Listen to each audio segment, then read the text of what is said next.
Beek's pretty confident in what he does back there and is not shy enough to hammer it home from here. But Beek's pretty confident in what he does back there and is not shy enough to hammer it home from here. And absolutely does it. Walker guesses right, goes to his left, but Beek absolutely smashes it into the side netting.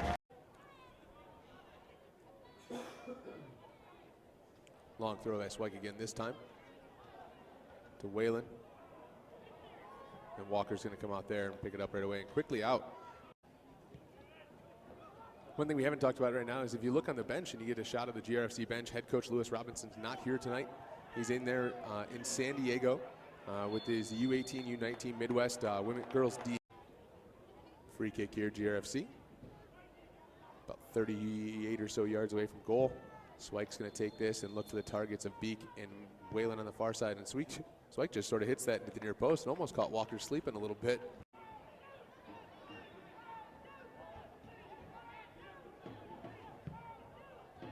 It's over the top. Cosmo's going to run this one down. Going to bring it back in. Sort of hits it on the half volley. Saved by Walker. Now Matty. Point because the Kalamazoo player was definitely tight roping that goal line. And if the foul not happened, he would have been right in. Big ball over the top over everybody. And looks like he's probably going to roll out here for a throw in. And also on that play, for University player, taken out a Davenport University player.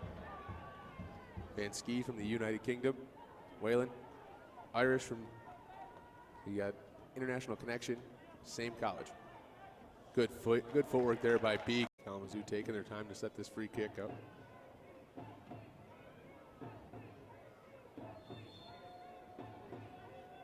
Procopio takes it into the near side. Might have been Vitali getting the flick on it. Vansky. Good header by Vitali. Beek wins this one. Ball's just sort of flicking back and forth now.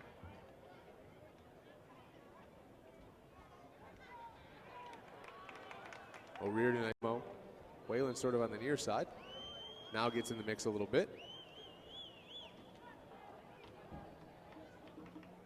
Swike plays the ball over the top into the hands of Walker as Beek ended up on the ground. Looks at the official. Just Cosmo pressured him down a little bit. Cosmo's angle there is really what caused a lot of that bad pass. All little nutmegs from Pickett into Ifadarati. Ifadarati 1v1 in there. Not able to do anything as he's picked off. But Beek's pretty confident in what he does back there and is not shy enough to hammer it home from here. And absolutely does it. Walker guesses right, goes to his left, but Beek absolutely smashes it into the side netting. Long throw by Swike again this time to Whalen. And Walker's going to come out there and pick it up right away and quickly out. One thing we haven't talked about right now is if you look on the bench and you get a shot of the GRFC bench, head coach Lewis Robinson's not here tonight. He's in there in San Diego with his U18, U19 Midwest Girls D. Free kick here, GRFC. About 38 or so yards away from goal. Swike's going to take this and look for the targets of Beek and Whalen on the far side. And Swike just sort of hits that into the near post and almost caught Walker sleeping a little bit.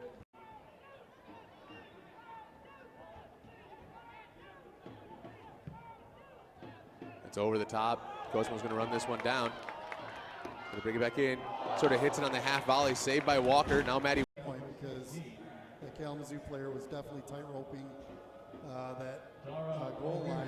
And if the foul not happened, he would have been right in. Big ball over the top over everybody. And looks like he's probably going to roll out here for a throw in.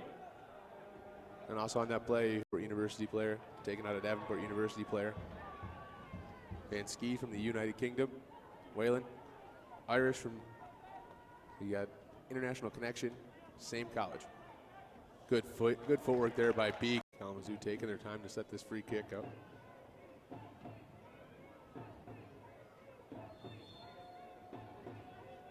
Procopio takes it into the near side. Might have been Vitali getting the flick on it. Vansky. Good header by Vitali. Beek wins this one. Ball's just sort of flicking back and forth now.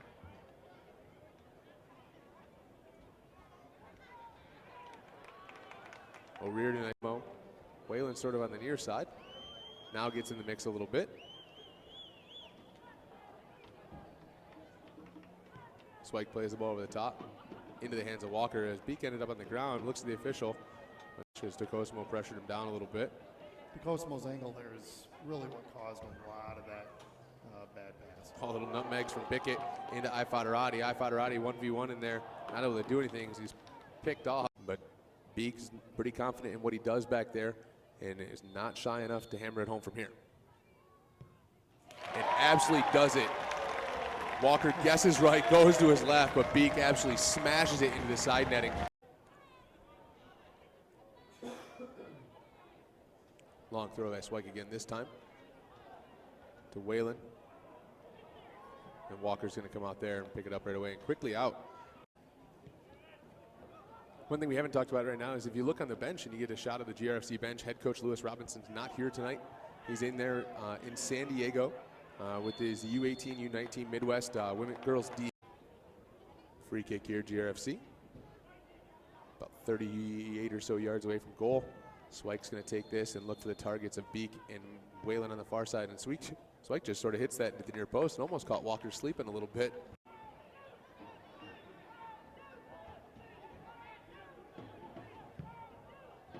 It's over the top. Cosmo's going to run this one down. Going to bring it back in. Sort of hits it on the half volley. Saved by Walker. Now Matty. Because the Kalamazoo player was definitely tight roping that goal line. And had the foul not happened, he would have been right in. Big ball over the top over everybody, and looks like he's probably going to roll out here for a throw-in. And also on that play, University player, taken out a Davenport University player. Van Ski from the United Kingdom. Whalen, Irish from, you got international connection, same college. Good footwork there by Beek. Kalamazoo taking their time to set this free kick up.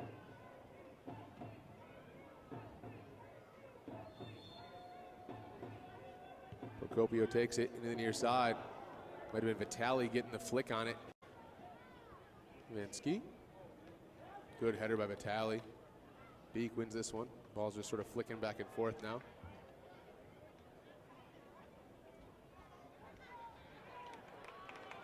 O'Riordan and Mo. Whalen sort of on the near side. Now gets in the mix a little bit.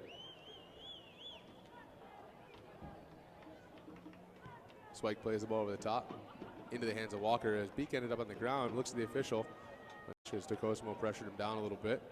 DeCosmo's angle there is really what caused a lot of that bad pass. All little nutmegs from Bickett into Ifadarati. Ifadarati 1v1 in there. Not able to do anything as he's picked off. But Beek's pretty confident in what he does back there and is not shy enough to hammer it home from here. And absolutely does it. Walker guesses right, goes to his left, but Beek absolutely smashes it into the side netting. Long throw by Swike again this time to Whalen.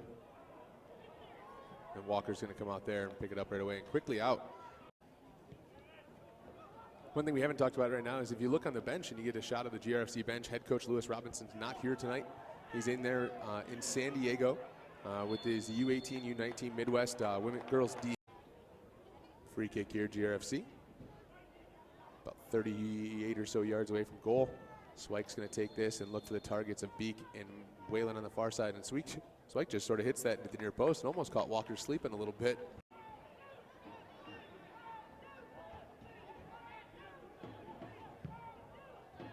It's over the top. Cosmo's going to run this one down. Going to bring it back in.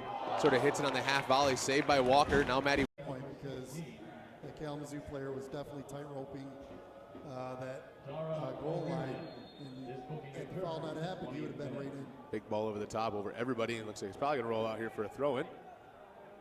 And also on that play, University player, taken out a Davenport University player. Van Ski from the United Kingdom. Whalen, Irish from, you got international connection, same college.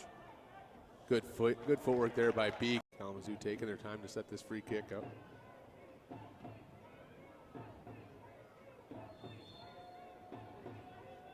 Procopio takes it into the near side. Might have been Vitali getting the flick on it. Van Ski. Good header by Vitali.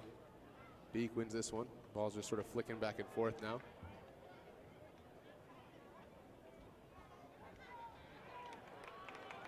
O'Riordan and Mo.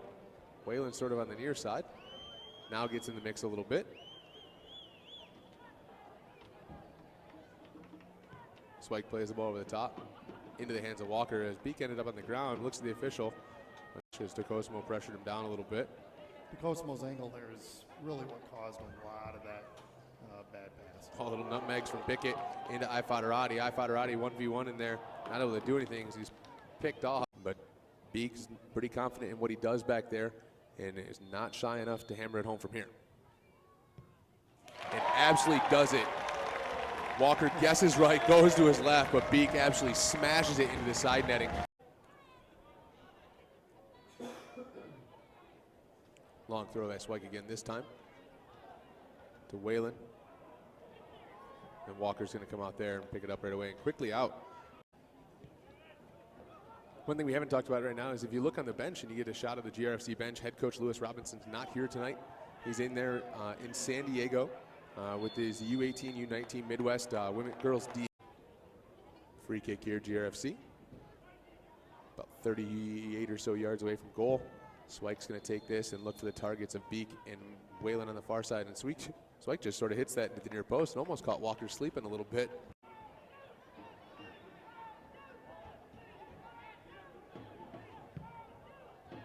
It's over the top. Cosmo's going to run this one down. Going to bring it back in.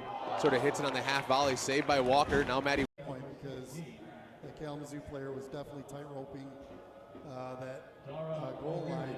And had the foul not happened, he would have been right in. Big ball over the top over everybody. And looks like he's probably going to roll out here for a throw-in. And also on that play, for University player, taken out a Davenport University player. Van Ski from the United Kingdom. Whalen, Irish from the international connection, same college. Good footwork there by Beek. Kalamazoo taking their time to set this free kick up.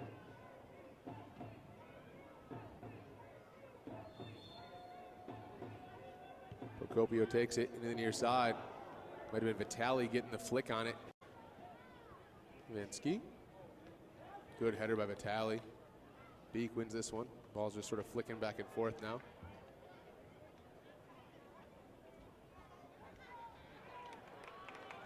O'Riordan and Mo. Whalen sort of on the near side. Now gets in the mix a little bit. Swike plays the ball over the top into the hands of Walker as Beek ended up on the ground. Looks at the official. Because DeCosmo pressured him down a little bit. DeCosmo's angle there is really what caused a lot of that bad pass. All little nutmegs from Bickett into Ifadarati. Ifadarati 1v1 in there. Not able to do anything as he's picked off. But Beek's pretty confident in what he does back there and is not shy enough to hammer it home from here. And absolutely does it.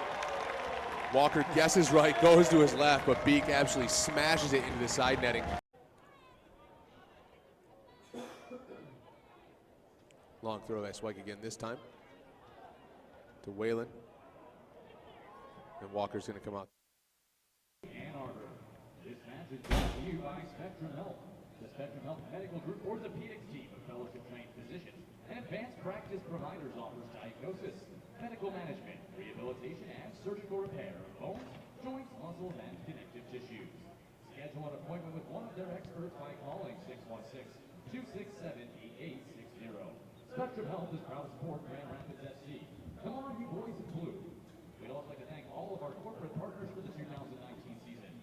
Founders Brewing Company, Lake Michigan Credit Union, Coppercraft Distillery, Speakeasy Lounge, Aquinas College, New Holland Brewing Company, Fitness 19, Gazelle Sports, Great Lakes Motor Coach, Signworks, Wordhouse Wealth Coaching, Jimmy John's, Braden's Crossing, The Big Brew and Gym Show, Terry Berry, Bolton Place, Milk Means More, Here's Photography, and Sheephead.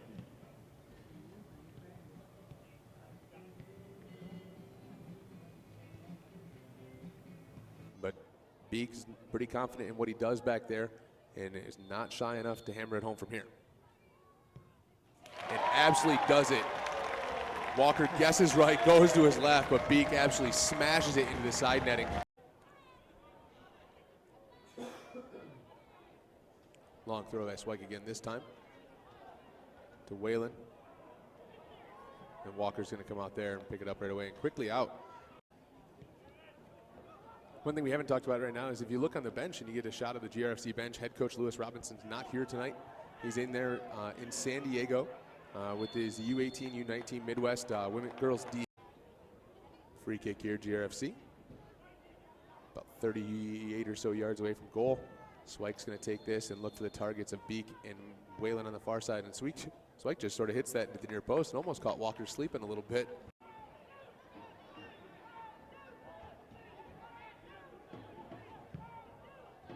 It's over the top. Cosmo's going to run this one down. Going to bring it back in. Sort of hits it on the half volley. Saved by Walker. Now Matty. Because the Kalamazoo player was definitely tight roping that goal line. And had the foul not happened, he would have been right in. Big ball over the top over everybody. And looks like he's probably going to roll out here for a throw in. And also on that play, University player, taken out a Davenport University player.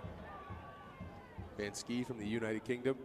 Whalen, Irish from, you got international connection, same college. Good footwork there by Beek. Kalamazoo taking their time to set this free kick up.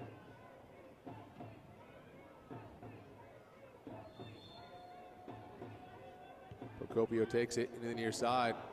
Might have been Vitali getting the flick on it. Van Ski. Good header by Vitali. Beek wins this one. Ball's just sort of flicking back and forth now.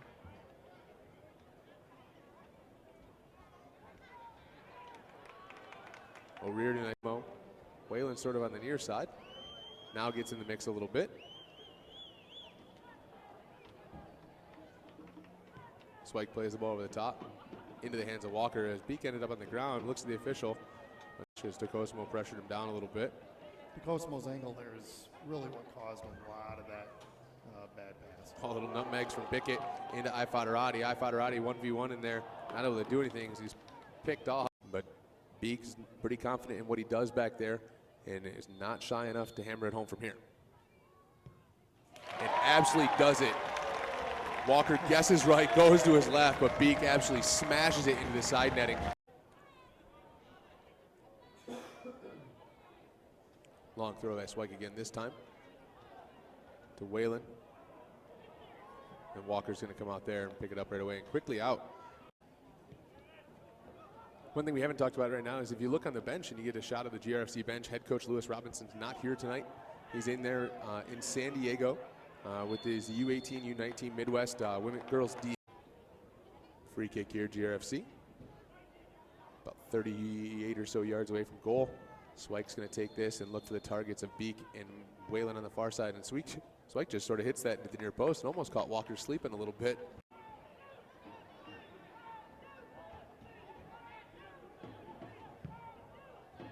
It's over the top. Cosmo's going to run this one down. Going to bring it back in. Sort of hits it on the half volley. Saved by Walker. Now Matty. First for visiting AFC Ann Arbor.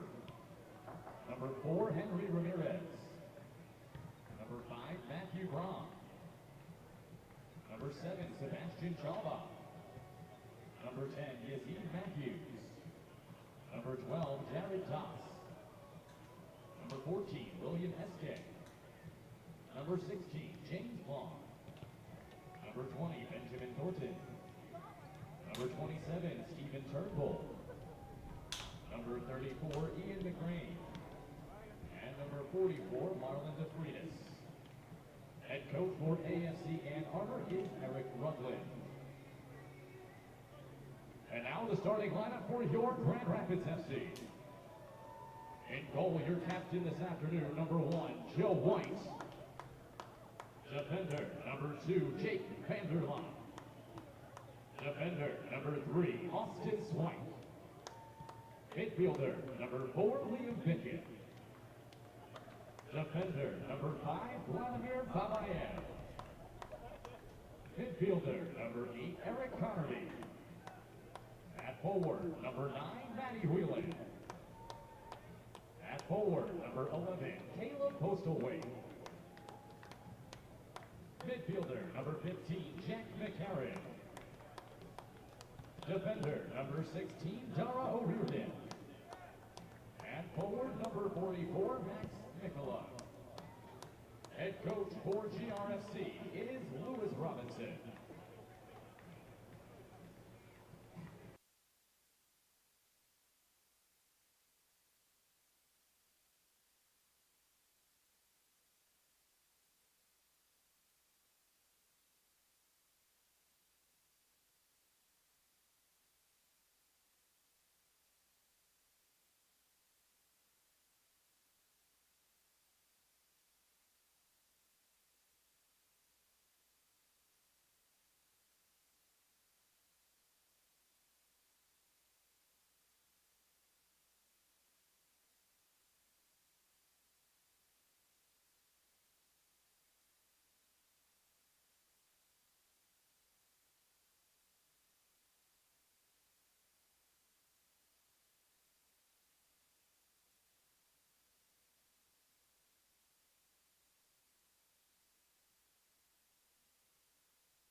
And once again, ladies and gentlemen, and welcome to Houseman Field for today's NPSL matchup between AFC Ann Arbor and your Grand Rapids FC.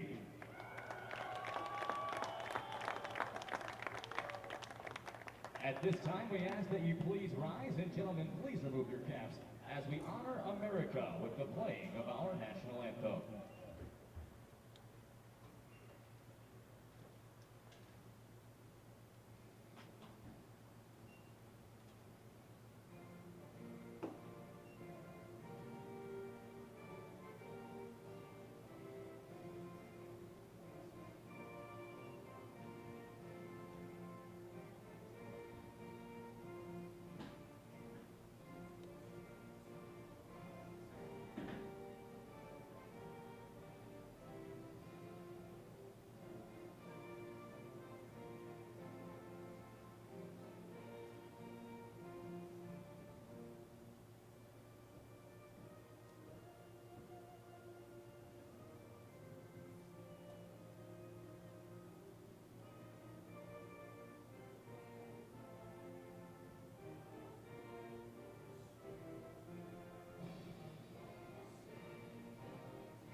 Good afternoon, soccer fans, and welcome to Houseman Field for today's NPSL matchup featuring AFC Ann Arbor and Grand Rapids FC.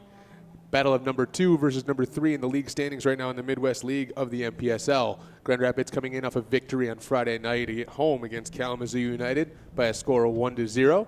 AFC Ann Arbor coming in off a win last week, a 3-0 win over FC Indiana. Both teams coming in here at second and third. GRFC at 22 points, AFC Ann Arbor at 21 points. Records like this: GRFC 7-2-1 in the season, AFC Ann Arbor 6-1-3. So a couple more draws for AFC Ann Arbor out of their first 10 games. With 4 games remaining in the NPSL Midwest League, the top 2 spots are up for grabs hardcore, and today plays a big role in that. GRFC with the victory would leapfrog DCFC with 25 points to put them in the top of the league table and basically hopefully cement their standings in the playoff race. And almost a loss today makes the road for AFC Ann Arbor more difficult. On behalf of GRFC and the NPSL, my name is Justin Harnden. I'll be here with you in this balmy 87-degree, cloudy, sort of overcast day here at Houseman Field. Slight breeze coming out of the northwest, and when I mean slight, I mean absolutely slight at about 6 miles an hour. Nothing too special going on there. Head coach Lewis Robinson back on the bench today after picking up a national championship with his U18 and U19 Development Academy team for Midwest United. Won that game over the San Diego Surf in a shootout after giving up a penalty kick near the end of regulation to even the score at 1-1, battling through the extra times and then finishing it off with a shootout. So fresh off a national championship on Friday night, he missed the game. Assistant coach Erwin Van Eltz filled in on that one. Now Lewis Robinson's back on the bench. Eric Rudlin on the bench for AFC Ann Arbor, longtime coach there as well.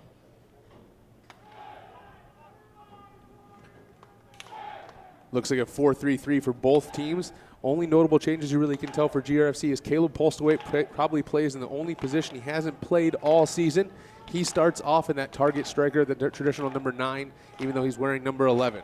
Joe White in goal for GRFC. Center back pairing today is Vladimir Babayev and Jacob Vanderlaan, with Austin Swike on the left and Dara O'Riordan on the right. In the midfield, Jack McCarron, Liam Bickett, Eric Connerty. And then up top you have the 3 players looking to put the ball in the back of the net. Number 44, Max Mikula, 11, Caleb Polstoway, and number 9, Super Matty Whalen. For AFC Ann Arbor, in goal, number 34, Ian McGrain, the 6'3" shot stopper, plays his collegiate ball at South Carolina. In front of him, in the back line, Ben Thornton, a Western Michigan University product, Matt Brom, Loyola University, Stephen Turnbull played collegiately at Stony Brook, and then Marlon Freitas from Madonna. 3 midfielders in front of them with James Vaughn, Sebastian Schalbad, Henry Ramirez in there. And the 3 forwards across the top, Jared Doss, Yazid Matthews, and William Eskay. And quick on the ball right now is Henry Ramirez as that ball is cleared out of there by Dara O'Riordan, the recovery run in the post. And that's going to be a corner kick for AFC Ann Arbor. Ramirez getting into that space after the attacking center mid option, sliding across on the flank. Good ball in there. James Vaughn to take this one. Right-footed out swinger. Just over the head, flick through. Player for AFC Ann Arbor by himself on the post, and he absolutely lasers it in the back of the net early on in this game, inside the first 2 minutes. And I believe, not sure who that is on the far side, but a goal right off the bat for AFC Ann Arbor. Inside 2 minutes, first free kick opportunity to come in there, and an AFC Ann Arbor player found himself unmarked after the long corner kick and smashes that down after taking the ball off his chest into the empty net right past Joe White.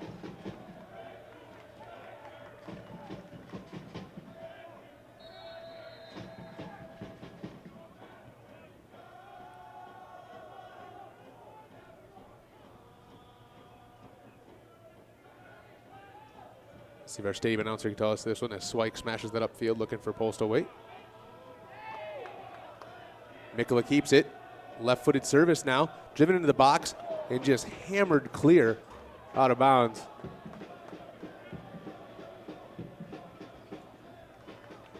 And just like that, GRFC goes down for a corner kick in their own. Scored by Matthew Brom, the tall defender, getting up there, taking it off the chest. Brom credited with the goal for AFC Ann Arbor. McCarron to take this one. Targets in here would undoubtedly be Matty Whalen. Right-footed in-swinger. Head flick through. And played easily out of bounds by Schalbot on that far side. It's going to be a throw-in for GRFC in the offensive third. Not exactly the game plan that you wanted to start your game with today. Giving up a goal inside 2 minutes. What? 88 minutes more of soccer to try to sneak that one back and go at them. We said earlier, AFC Ann Arbor is trying to play their best to keep their playoff hopes alive in here, and that definitely helps them a little bit. This ball's just rolled out of bounds.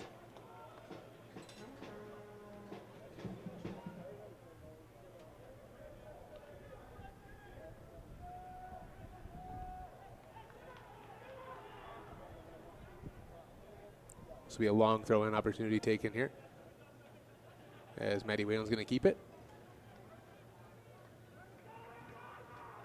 Moves down around the camera guy down there on the far side and the assistant referee, and Whalen sort of snaps that in through. Looking for a rear and played right back to Whalen. Whalen with the service now and cleared off the backside of Freitas. It's going to be a corner kick for GRFC. 2 in quick succession.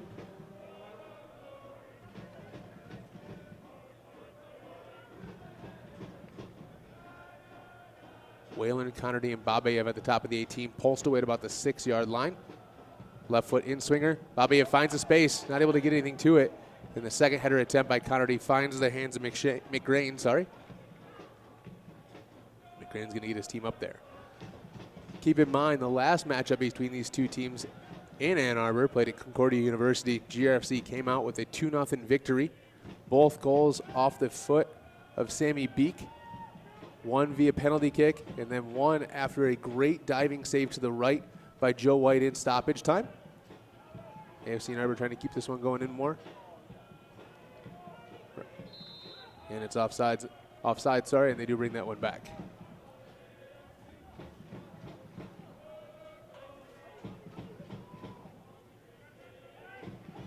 So that was Brom, that right center back, getting up in on those free kicks.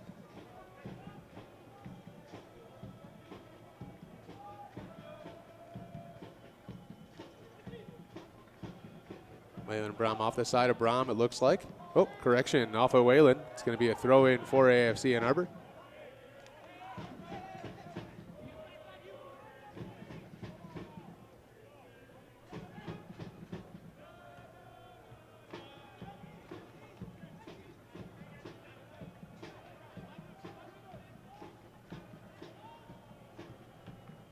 So the two center backs in front of McGrain are going to be Ben Thornton number 20, the Western Michigan University product, and Brahm, the Loyola player.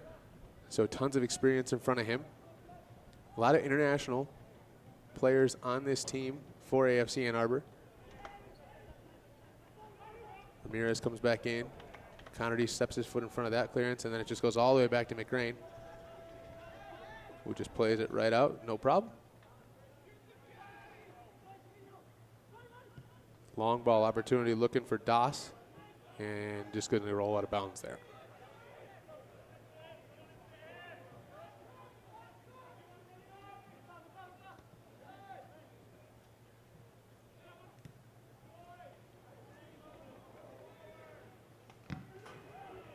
Good hard tackle. Swike sort of forces that one in a turnover and puts a throw in right in front of the GRFC bench that Turnbull's going to take, and he takes it quickly back to Brahm.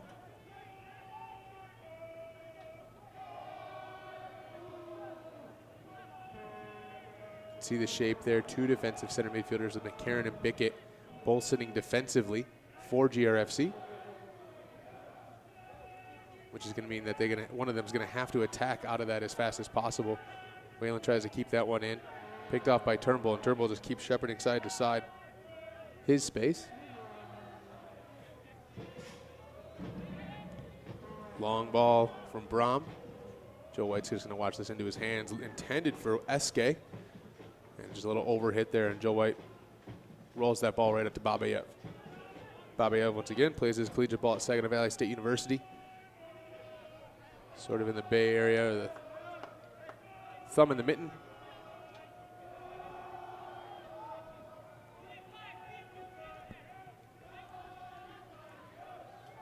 Inside, just rolling about 8 minutes into this. AFC Ann Arbor leading 1-0 off the Brahm half volley. Missed touch in there by Matthews. Now he's going to come back onto it. White big time off his line. Vanderlaan just shoulders Matthews off the ball a little bit and allows White to pick that up without a problem. And that's sort of what you want your center backs to do, of course, protect your goalkeeper, protect that space, and make sure at least there's a body on somebody so they don't run free and clear.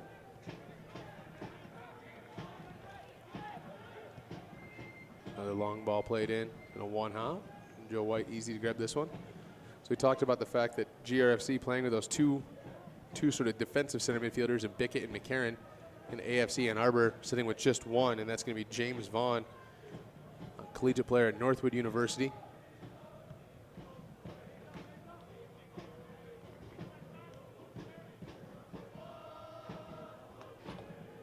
Reardon up, intended for Postaway. Postaway up big and strong. Connerty, nice little daft touch out there to pull it down into the feet of Swike. Swike's misplayed in there. Going to be a handball on there. Called on Turnbull. It's going to be a free kick about 28 yards or so from goal here. Good opportunity for McCarron to whip a good ball in.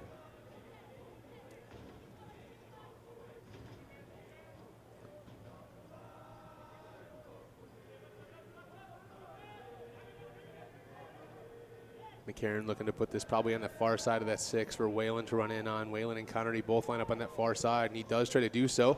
And it was intended for Whalen. People falling over the place. And it's going to be a foul called, and I believe it's called on Connerty, just inside the 18. And it might have been Babayev at the back post flying in there. Regardless of who it was, it's going to be a free kick for Ann Arbor. Once we get a ball on the field, of course.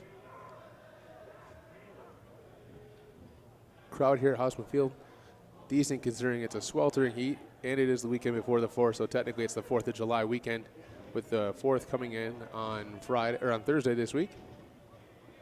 Hard to believe we're already into July.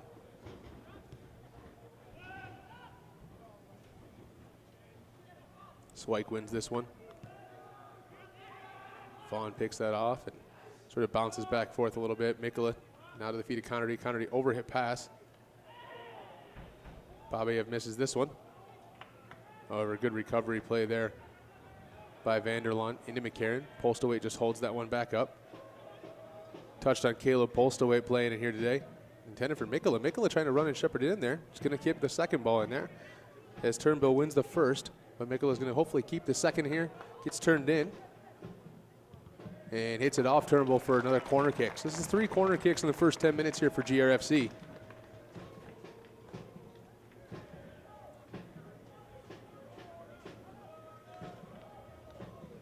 Eventually, one of these has to be a nice quality chance.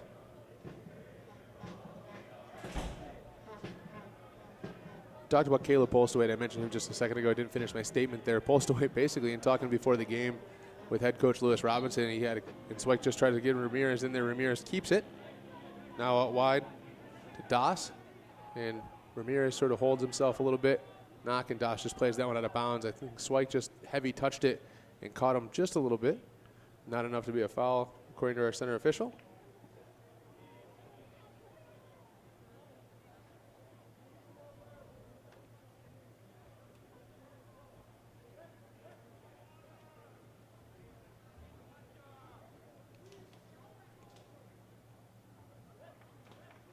And Ramirez gets back to his feet.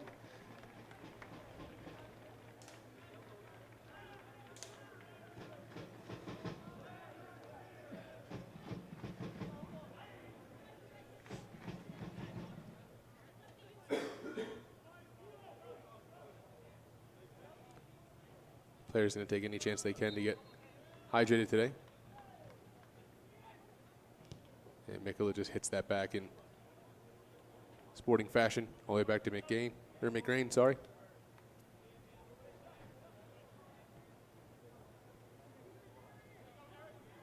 So players on the bench for GRFC. Ifadarati, the pacey winger. It's going to get in behind, hopefully probably late in this game. DeCosimo, Shannon, Mendoza, Calabrese, and Gloshin. Bigot's able to keep that one after tight pressure by Schalbad. And then McCarron over the top to Matty Whalen. And Matty's not going to keep that one in bounds. Throw in deep in the side. And while you're doing this, Ramirez did walk off to the sideline over here. He's getting checked out. And that could force an early substitution here for AFC Ann Arbor if he's not able to continue.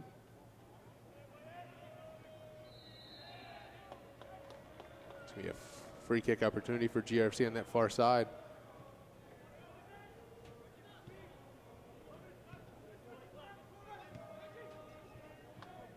Mikkola tried to dummy that through for Swyke on the overlap, not able to do so. Right now, GRFC playing with a man advantage. They can do anything with it so far. Mikkola just gets tossed out of the way by Turnbull this time. Keeps his feet. AFC Ann Arbor is the training staff down there, provided by Spectrum Health, one of the great hospitals in here. And they are going to have to go to the bench and make that change. And Ramirez is not going to be able to continue here with that knock. And Andreas Schalbad is going to come in.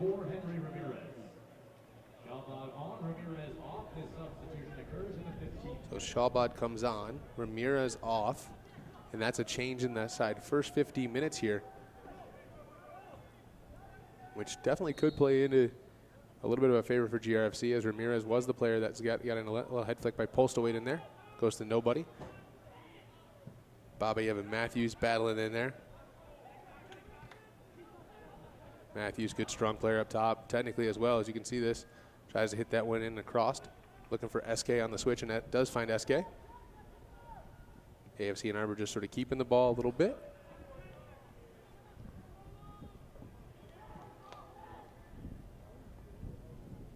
We hear that breeze pick up just a touch.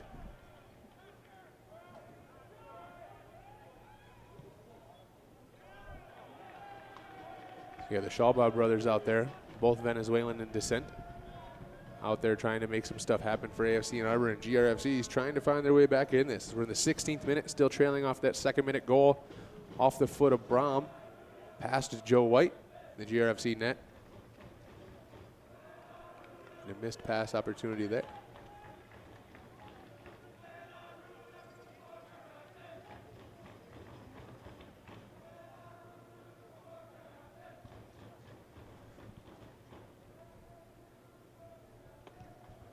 GRFC not finding much sustained possession right now. Doss had to come back into the midfield a little bit. It's Turnbull now, all the way across back into Brom. I think stat-wise, you're going to say the possession here definitely favoring AFC Ann Arbor. Vaughn with the long touch. Chalbad's first or second touch in there. Over hit, intended for Dawson this far side. And there was width there for sure, as Swike sort of pinched into that midfield role and slid in a little bit, forcing that big long ball in there. Smashes that upfield.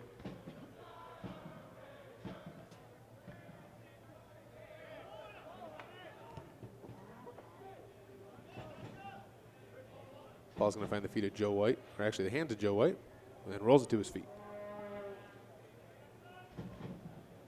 Thought about hammering it long, and decides to play short into Babayev.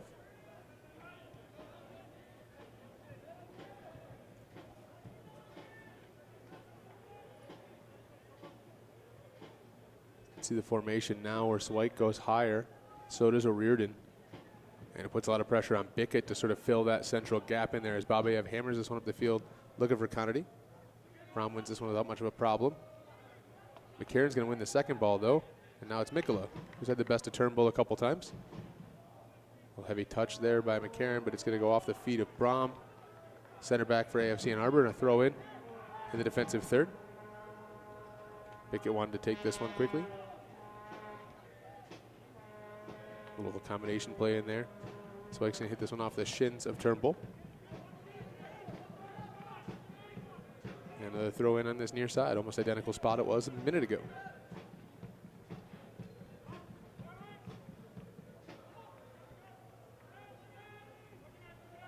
This SK just hammering the ball forward, but Joe White well out of his net. 30-plus yards from his goal. Confident in his ability as well.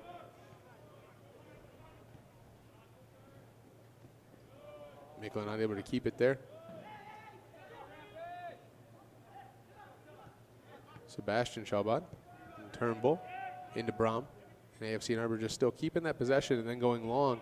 Most of these long passes haven't really resulted in too much for them.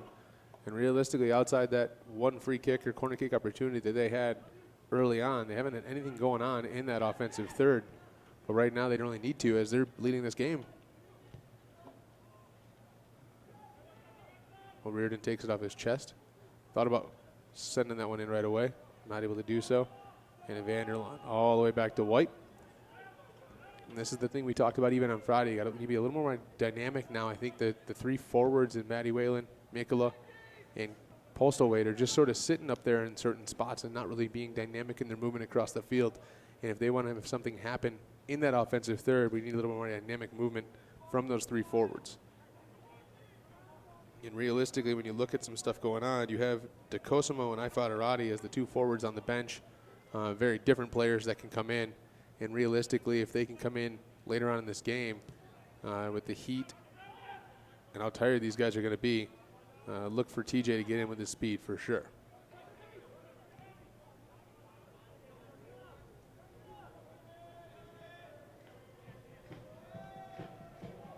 Ball all the way across that back line. Now Postal Weight came into the midfield a little bit. Connery goes a little bit higher. That pass is intended for Connery, just overhit just a little bit. And Thornton just plays that one out of bounds. But realistically, you can avert any danger or crisis there. That's a good thing to do. Just put it out of bounds. Ball served in over Postal Weight.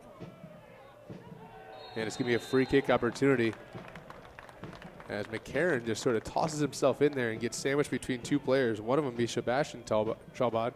Not sure who the other one is. It's going to be a free kick about 20 or so yards, maybe 20, 21, 22 yards away from goal.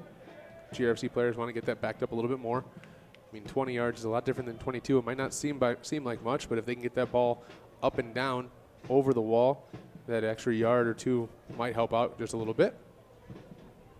No shortage of takers here as you got McCarron, Postleway, Mikkola, Whalen over there as well. And a great free kick opportunity as McCrane's trying to set his four-man wall with the near post. Excuse me, with pull rank today and get the free kick on this one. Postlewaite walks away. O'Riordan walks away. Whalen walks away. So it's going to be Mikkola or McCarran here. And it's going to be McCarran into the wall. Swike not able to keep that one into the hands of big Joe White. Joe White parries it down and then quickly releases it. Here's a quick chance. The DRFC has numbers even right now. Matty Whalen just misses his touch there.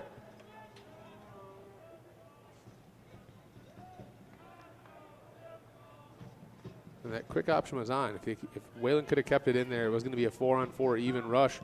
Long ball played forward. Doss wins that one. The header by McCarran's a little bit hard. Bobby was trying to recover to save it and is able to do so. And just plays that ball to White. It's easier to do that than trying to cut that ball back in. So in the 23rd minute here, no change in the score still. AFC and Arbor 1, GRFC 0. In a rare doubleheader here today at Houseman Field. So we're thinking about coming down. I'm like, well, I'm not going to make the start of the game anymore. There's a full other game after this with the women's teams playing. Whalen gets tossed to the ground. Referee thought about it. Heard some jeers and some yelling from the fans and decided to call that whistle on that free kick that Matty Whalen drew. That's going to be a free kick about 50 yards or so out. So not really a scoring threat or scoring danger.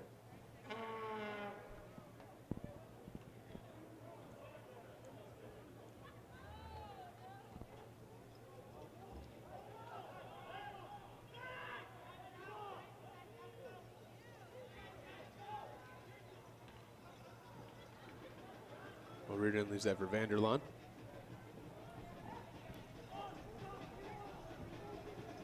Vanderlaan, big long ball, overhit a little bit.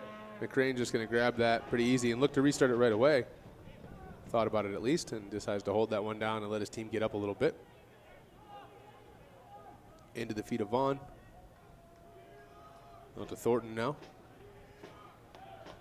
GRFC starting to get a little bit more possession in here as that crossfield pass from O'Riordan into Swike.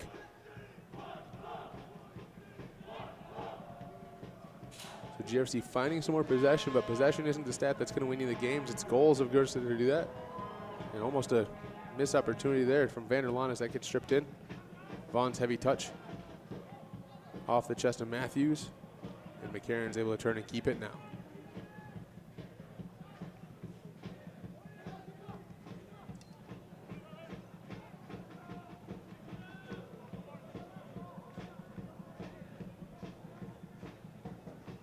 Almost a third of the way through this match so far.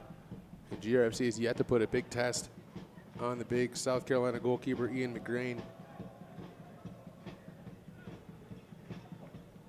That lone goal on Friday against Kalamazoo United coming in the 3rd minute off the foot of Sammy Beek on a PK.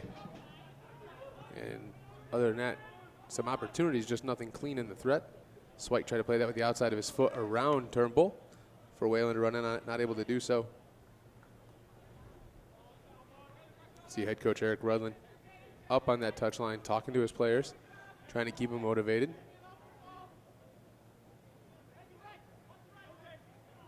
Miss header by Doss.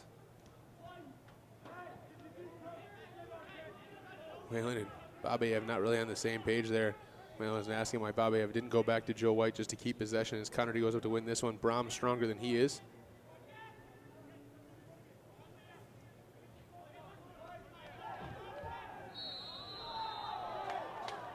That Loyola defender. This foul is called on Sebastian Schalbad.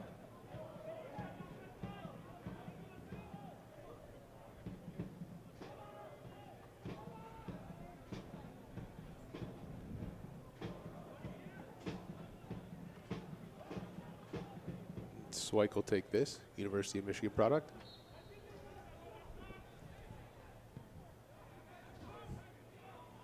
And McCrane just comes out of there as Thornton shepherded Postlewaite right around him, no problem. McCrane, really simple routine save.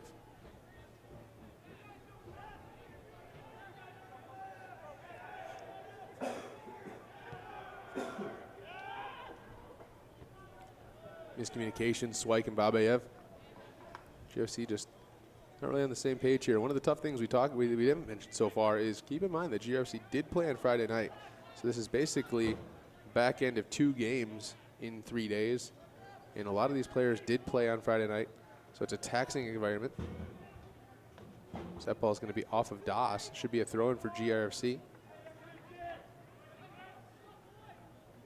Swike just jogs a bit to take it.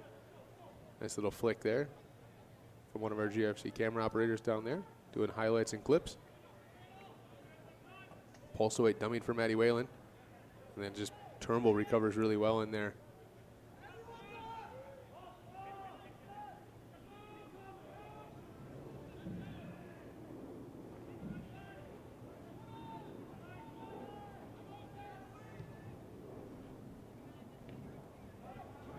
Connerty trying to put him under pressure, and Brown just turns and hammers this upfield.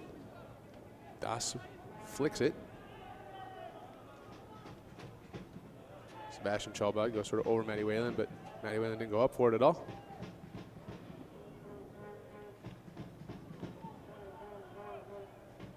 Ball played through. Matthews onside. He did stay on, split the 2 backs as Bobiev was a little bit deeper than Connerty in there, and a great ball through. Intended for Matthews from SK, just not able to find out, and Joe White quickly off his line anyways. If you were at or watched any of the highlights from that AFC Ann Arbor game, when we were at AFC Ann Arbor, the save that Joe White made in like the 89th minute or the 90th minute with his big right paw going diving full stretch for sure was on frame, and if you wouldn't have made that save, it would have been a 1-1 game late. Like, that save is one of those saves of the season.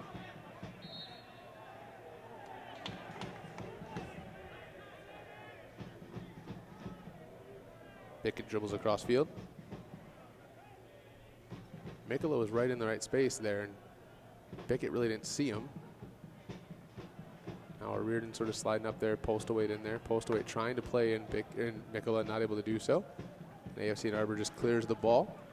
I think I mentioned the 30th minute here. I apologize. The reflection of the window, that was the 26th minute. We're up in the press box here, and that window is sort of give us a little reflection as Postlewaite's able to turn in and get some space. Now dribbling with a purpose. Turnbull wins a couple. And Brom just hammers that up the field in a pick. Matthews starting to sit on those 2 center backs. So the 2 center backs stay wider in that space. Matthews going to find some more space for him to attack it if AFC Ann Arbor can get anything to him. A little touch by Vanderlaan. So Reardon comes over top of him. McCarron, now left-footed ball, intended for Postlewaite on the through, and McGrain just off his line fast enough to pick that one off.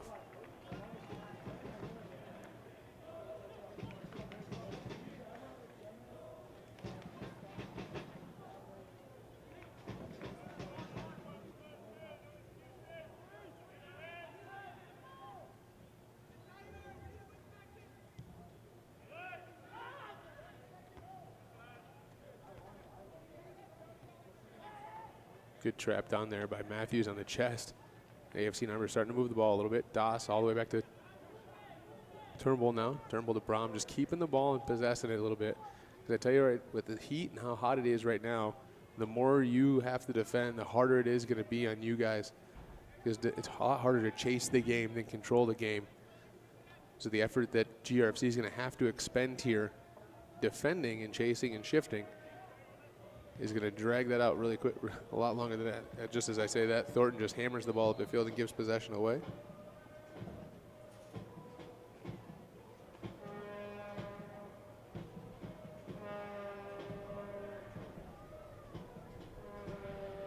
And it looks like a mandatory water break there just in the 30th minute, or just after the 30th minute. Here is everybody's going to come over and get some hydration. And today, with today's weather, you really can't question it at all.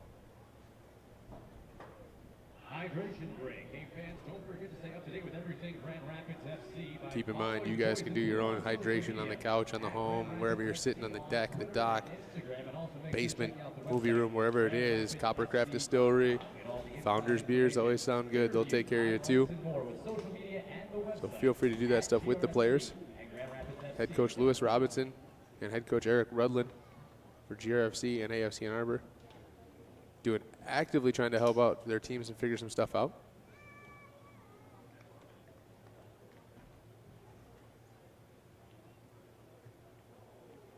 Tactically, I don't think you'll see any shifts in here right now.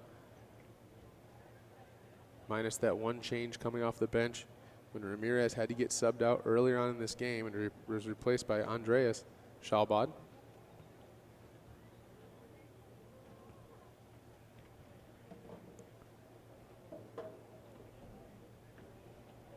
Nobody changing there. Nothing else going on.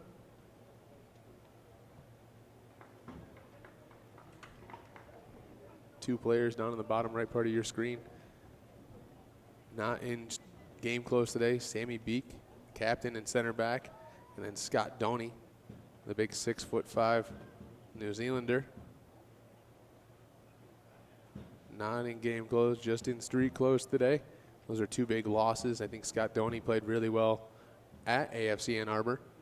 And he's definitely always a physical threat in there. Not that Caleb Polstoway is not. It's just a very different option, a very different quality of player.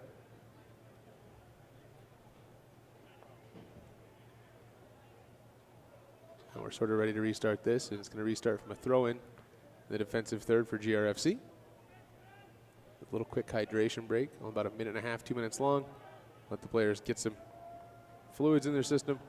No reason to take a risk of any kind, especially since a lot of these players are still about 4 weeks or so away from their collegiate season. I believe D1 goes in about 4 weeks from today.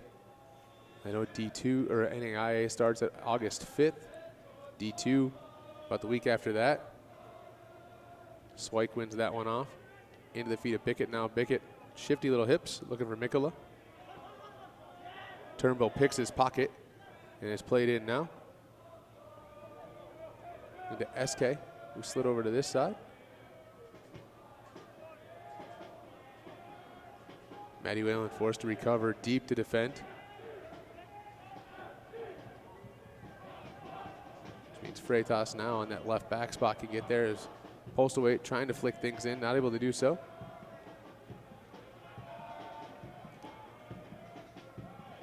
Postlewaite and Connerty both slow. Connerty still trying to figure out the little knock he just picked up.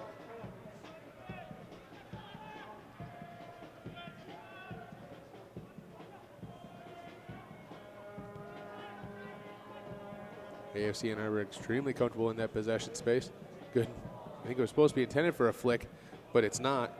And this gets SK in. SK with the left-footed service. And Babayev just clears this one up and gets ran over. But I think it was Matthews who ran through him. Other than the goal scored, that's the closest the AFC Ann Arbor's been to a threat on goal, but it was negated by the foul on Babayev that Matthews committed.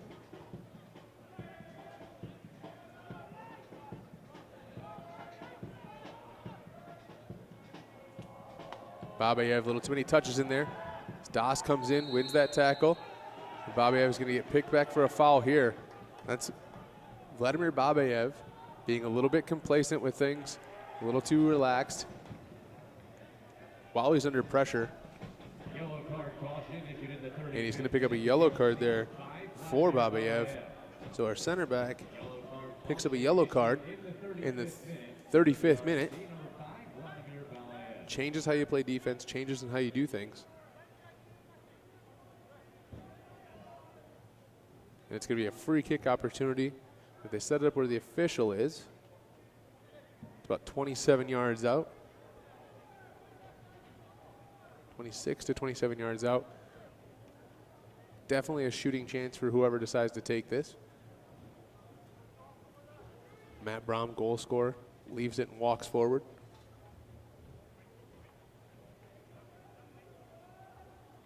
Sebastian Schalbad standing there.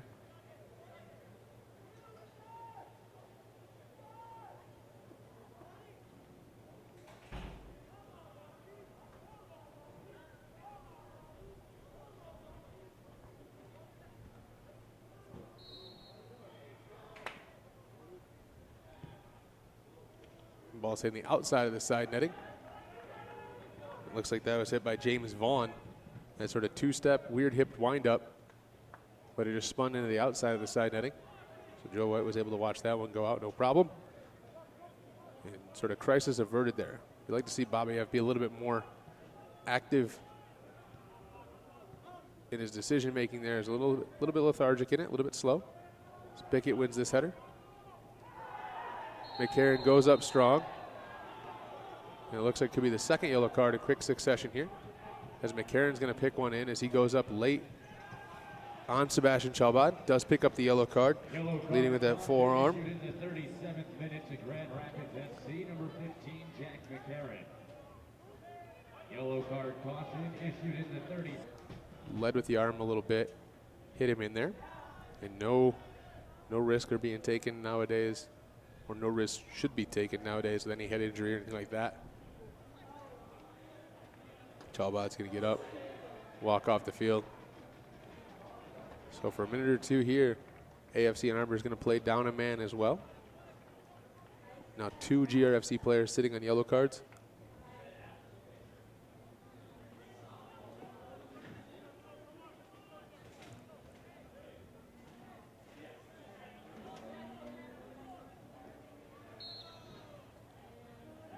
Training staff checking him out pretty actively as Brom hits this one upfield.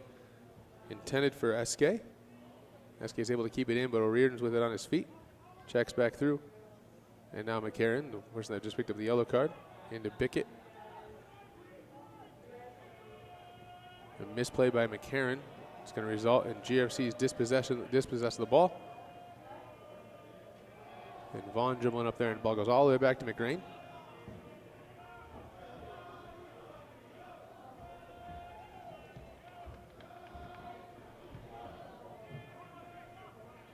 And Chalbad waved back on the field by our center official. Looks to get active into it right away. Ball's on the feet of O'Riordan. Babayev, now Bickett.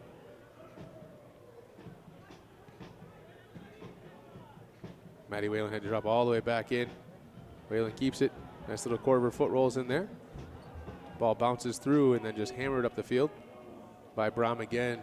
And that's been Brom's option, man. If he hasn't had any options here, he doesn't take any chances with it, just smashes it up the field. Lets his team adjust as much as possible. In the 40th minute here, keep in mind the clock kept on running during the hydration break, so there'll be a little bit of stoppage time in there. Joe White has to pick off his line. Ball's laced in there. Matty Whalen just sort of dummies that one through, is able to keep that one in bounds. And Turnbull is able to keep it. Now a big ball from Swike, intended for Mikkola now. Mikkola in there off his chest. Tried to cushion it rather than play it hard. If he would have played it hard off his chest, I think Connerty might have had a half chance in there.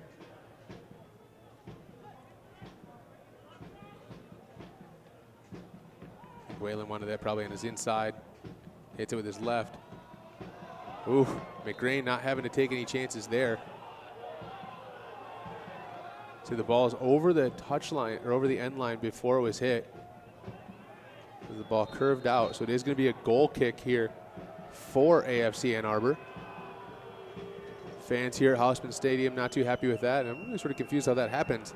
Where Whalen took that from, I don't think it's going to curve back out, then back in.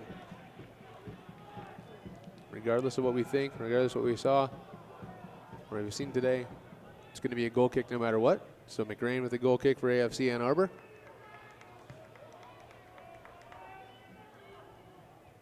Big header won by O'Riordan. Goes right out of bounds though. It's going to be a throw in deep in the defensive third that Marlon Freitas, Madonna University product.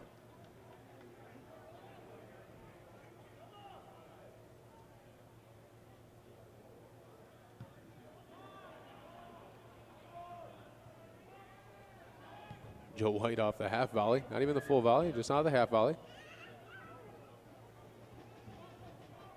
Couple things to pay attention to. You got Yazid Matthews, the one that's playing in that target striker role. It's tied with 4 goals with Jordan Montoya, who was on the bench today for AFC Ann Arbor for both airs. They're the leading goal scorers for AFC Ann Arbor. GRFC's leading goal scorer is Samuel Beek with 6, but he's on the bench in street clothes, so not available today. Mikula picks up a knock by Andreas Chalbot.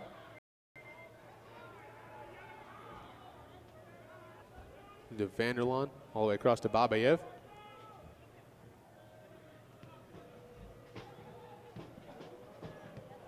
McCarron just has to play it all the way back through White. Like to see GRFC be a little more dynamic in there. Got to work a little bit harder, but that field's a narrow field. When Babayev had that ball into McCarron, the field was really only about 25 to 30 yards long with players in there.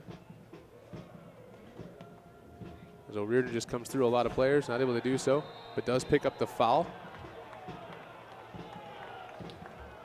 As I think it was James Vaughn who's called for it, just clipped him a little bit late. It's going to be a free kick opportunity here. Another chance to bring up Babayev and Whalen on that back stick. Connerty and Postlewaite just inside of him.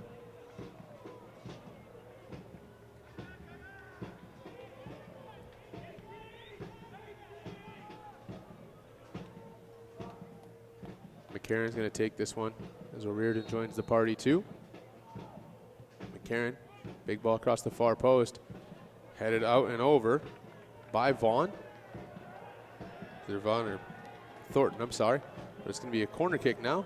43rd minute, just rolling into the 44th right now. And the fourth corner kick.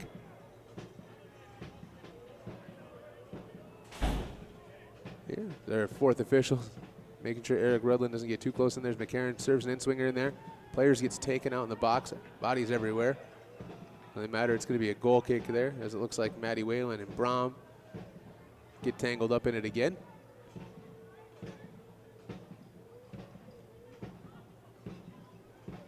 And we're just waiting for a ball there. Now our ball boy rolls it on.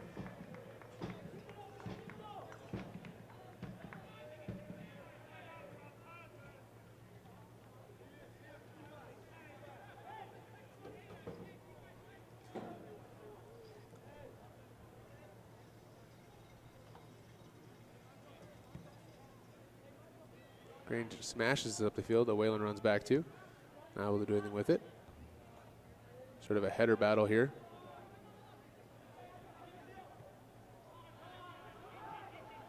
And White's going to watch this one into his feet no matter what.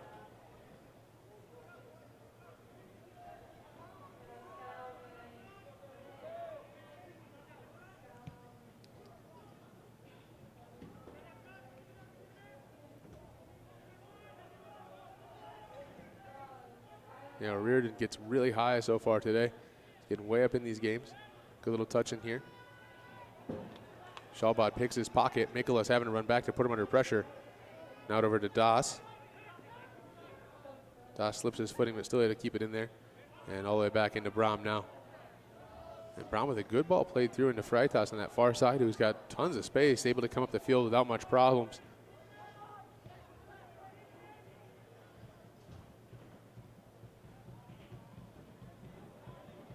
Freitas just sort of wastes that one, maybe expecting Matthews to run in. Matthews just checking to it. A minimum of 3 minutes of stoppage time from stadium announcer Jake Levy.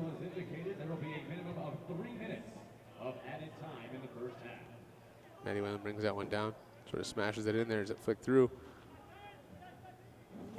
Whalen just sort of coming through as much as possible. Like passes overhit, Das runs that one down, no problem. Bickett's under pressure right away. Bickett puts himself in there.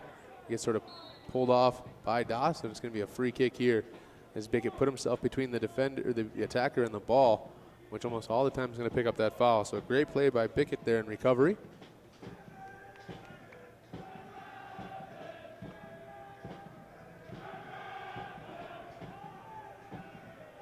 And all the way back to White again. White's had just as many touches as probably Postlewaite in this game so far, as White tries to play it up to Postlewaite.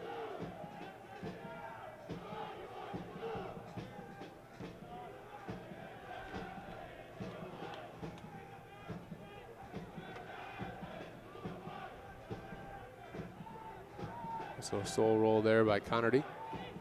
Bickett trying to play him back in over the top. Brom once again, nothing to deal with it, just smashes it up the field. Everybody on the AFC and Arbor bench sort of stays there except the backup goalkeeper who wanted nothing to do with it and got out of the way. Interesting play there as Whalen comes through. Whalen gets a little bit of a knock. That's going to be another free kick here for GRFC. in stoppage time of the first half.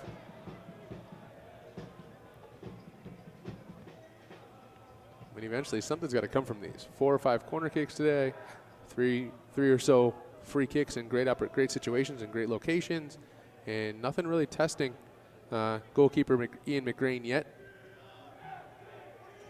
So they're hoping something can come out of this one and go into the locker room at least with a positive chance. There hasn't been much going on here. Granted, things may change in this second half. Mikkola, left-footed, going to take this one, it looks like. Flights that ball in, not able to do anything with it. Now it's Swike. Swike back in the mix. And nothing really comes out of that one either, as GRC is unable to do anything with it. Mikkola's going to run in there. Lewis Robinson with a touch.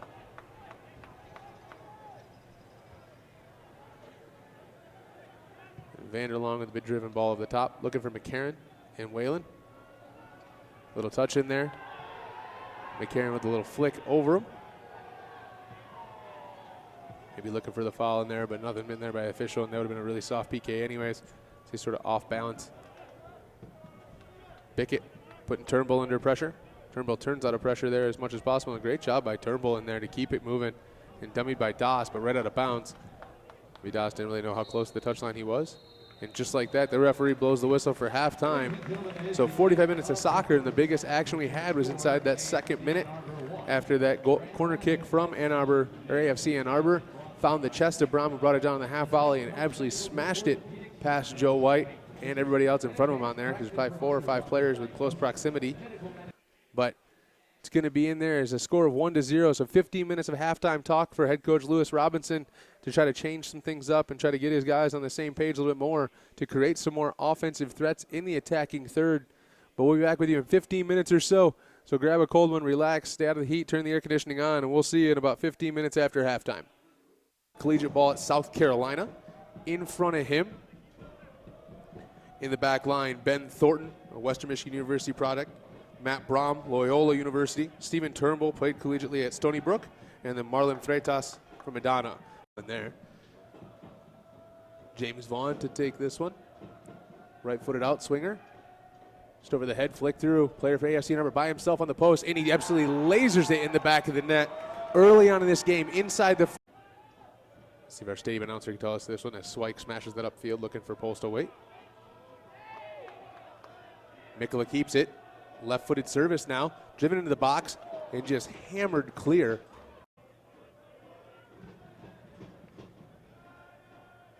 Whalen, Connerty, and Babayev at the top of the 18. Pulsed away at about the 6-yard line. Left foot in swinger. Babayev finds a space. Not able to get anything to it in the second header attempt.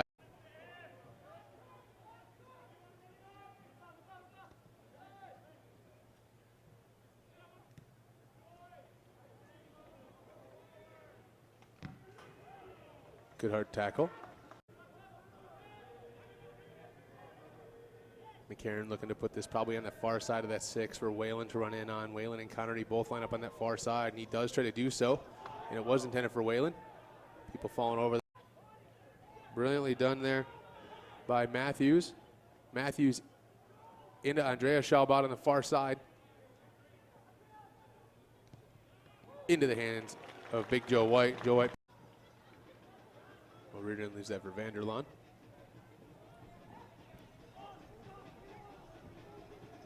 Vanderlaan, big long ball, overhit a little bit. McCrane just going to grab that pretty easy and look to restart it right away. Swike will take this, University of Michigan product.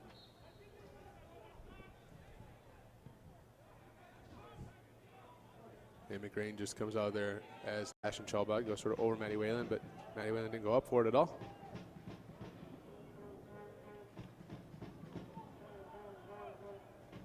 Ball played through. Matthews onside.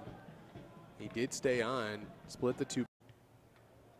A little touch by Vanderlaan.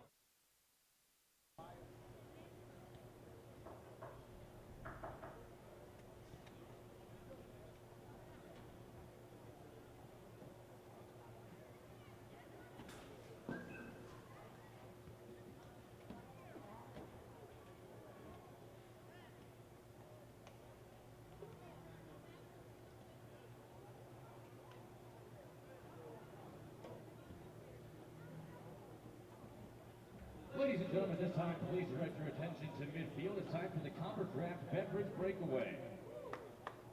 We have Alyssa in Raspberry Rich Cider, Brooke in Copper Craft's Gin and Tonic, and Alexis in Copper Craft's Whiskey Lemonade. When I say go, these three daring contestants will spin around 5 times and dribble the ball towards the west goal. The first one to score is our winner. Fans, are you ready? Cans, are you ready? On your mark, get set, spin. We've got the Gin and Tonic nearest towards the press box.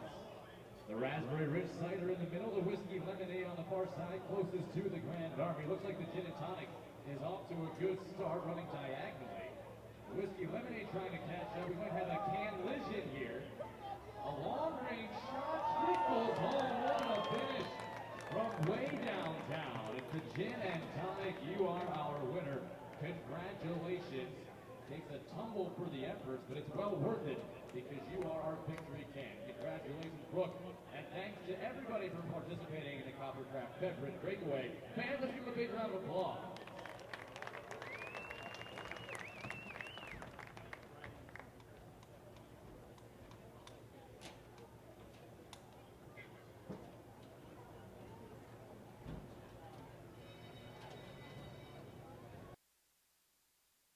Collegiate ball at South Carolina. In front of him, in the back line, Ben Thornton, a Western Michigan University product. Matt Brom, Loyola University. Stephen Turnbull played collegiately at Stony Brook. And then Marlon Freitas from Madonna. And there. James Vaughn to take this one. Right-footed out swinger. Just over the head, flick through. Player for AFC number by himself on the post. And he absolutely lasers it in the back of the net early on in this game inside the... See if our stadium announcer can tell us this one as Swike smashes that upfield looking for postal weight. Mikula keeps it.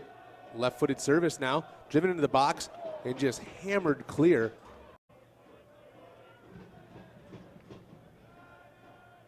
Whalen, Connerty, and Babayev at the top of the 18. Pulsed away at about the 6-yard line. Left foot in swinger. Babayev finds a space. Not able to get anything to it in the second header attempt.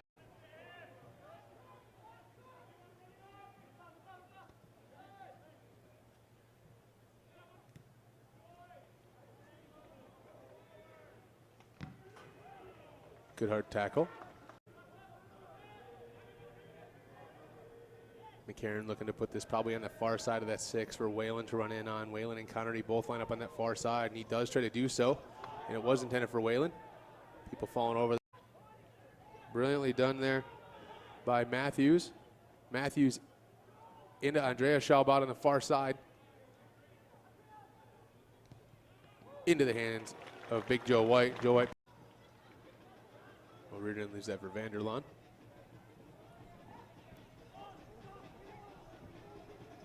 Vanderlaan, big long ball, overhit a little bit. McCrane just going to grab that pretty easy and look to restart it right away. Swike will take this, University of Michigan product.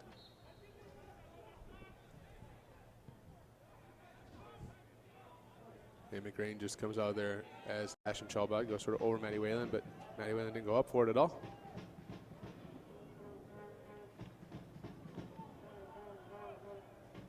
Ball played through. Matthews onside. He did stay on. Split the two. A little touch by Vanderlaan. So Reardon comes over top of him. McCarron now left-footed ball. Intended for post weight on the through. And McGrain just off his. AFC and Arbor extremely comfortable in that possession space. Good. I think it was supposed to be intended for a flick, but it's not. And this gets SK in. SK with the left-footed service. And Babayev just clears this one up and gets collegiate ball at South Carolina. In front of him, in the back line, Ben Thornton, a Western Michigan University product. Matt Brom, Loyola University. Stephen Turnbull played collegiately at Stony Brook. And then Marlon Freitas from Madonna. And there. James Vaughn to take this one. Right-footed out swinger. Just over the head, flick through. Player for AFC number by himself on the post, and he absolutely lasers it in the back of the net early on in this game inside the. See if our stadium announcer can tell us this one as Swike smashes that upfield looking for postal weight. Mikula keeps it. Left-footed service now, driven into the box and just hammered clear.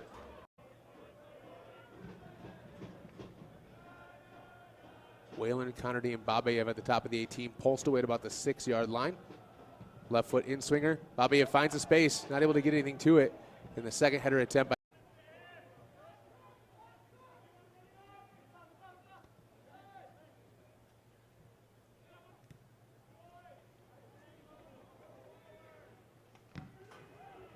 Good hard tackle.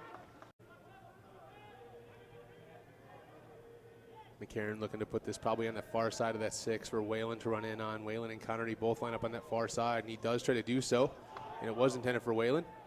People falling over. Brilliantly done there by Matthews. Matthews into Andrea Schalbot on the far side.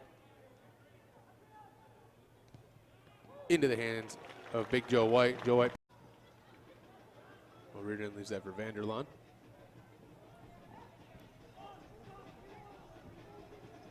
Vanderlaan, big long ball, overhit a little bit. McCrane just going to grab that pretty easy and look to restart it right away. Swike will take this, University of Michigan product.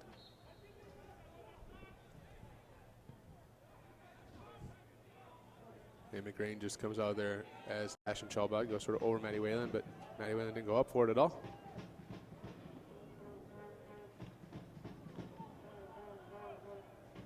Ball played through. Matthews onside. He did stay on. Split the two. A little touch by Vanderlaan. So Reardon comes over top of him. McCarron now left-footed ball. Intended for post-weight on the through. And McGrain just off his. AFC and Arbor extremely comfortable in that possession space. Good. I think it was supposed to be intended for a flick, but it's not. And this gets SK in. SK with the left-footed service. And Babayev just clears this one up and gets a collegiate ball at South Carolina. In front of him, in the back line, Ben Thornton, a Western Michigan University product. Matt Brom, Loyola University. Stephen Turnbull played collegiately at Stony Brook. And then Marlon Freitas from Madonna. And there. James Vaughn to take this one. Right-footed out swinger. Just over the head, flick through. Player for AFC number by himself on the post, and he absolutely lasers it in the back of the net early on in this game inside the. See if our stadium announcer can tell us this one as Swike smashes that upfield looking for postal weight. Mikkola keeps it. Left-footed service now. Driven into the box and just hammered clear.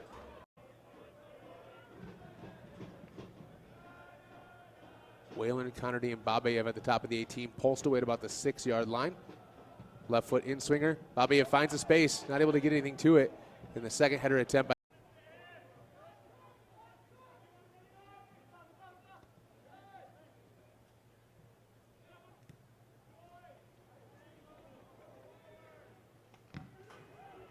Good hard tackle. McCarron looking to put this probably on the far side of that 6 for Whalen to run in on. Whalen and Connerty both line up on that far side, and he does try to do so, and it was intended for Whalen. People falling over. Brilliantly done there by Matthews. Matthews into Andrea Schalbot on the far side. Into the hands of Big Joe White. Joe White. Well, Reardon leaves that for Vanderlaan.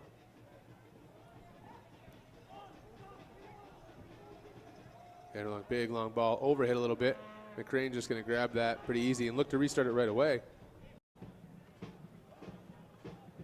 Swike will take this, University of Michigan product.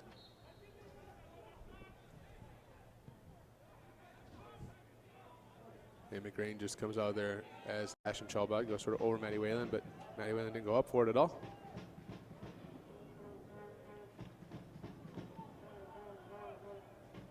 Ball played through. Matthews onside. He did stay on. Split the two. A little touch by Vanderlaan. So Reardon comes over top of him. McCarron now left-footed ball. Intended for post weight on the through. And McGrain just off his. AFC and Arbor extremely comfortable in that possession space. Good. I think it was supposed to be intended for a flick, but it's not. And Thornton, a Western Michigan University product. Matt Brom, Loyola University. Stephen Turnbull played collegiately at Stony Brook. And then Marlon Freitas from Madonna. And there. James Vaughn to take this one. Right-footed out swinger. Just over the head, flick through. Player for AFC Arbor by himself on the post, and he absolutely lasers it in the back of the net early on in this game inside the. Let's see if our stadium announcer can tell us this one as Swike smashes that upfield looking for postal weight. Mikkola keeps it. Left-footed service now. Driven into the box and just hammered clear.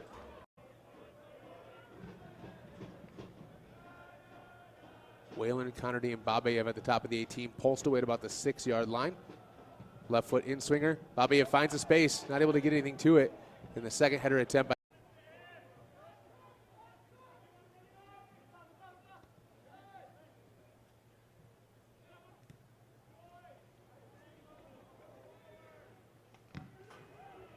good hard tackle. McCarron looking to put this probably on the far side of that 6 for Whalen to run in on. Whalen and Connerty both line up on that far side, and he does try to do so. And it was intended for Whalen. People falling over. Brilliantly done there by Matthews. Matthews into Andrea Schalbot on the far side. Into the hands of Big Joe White. Joe White.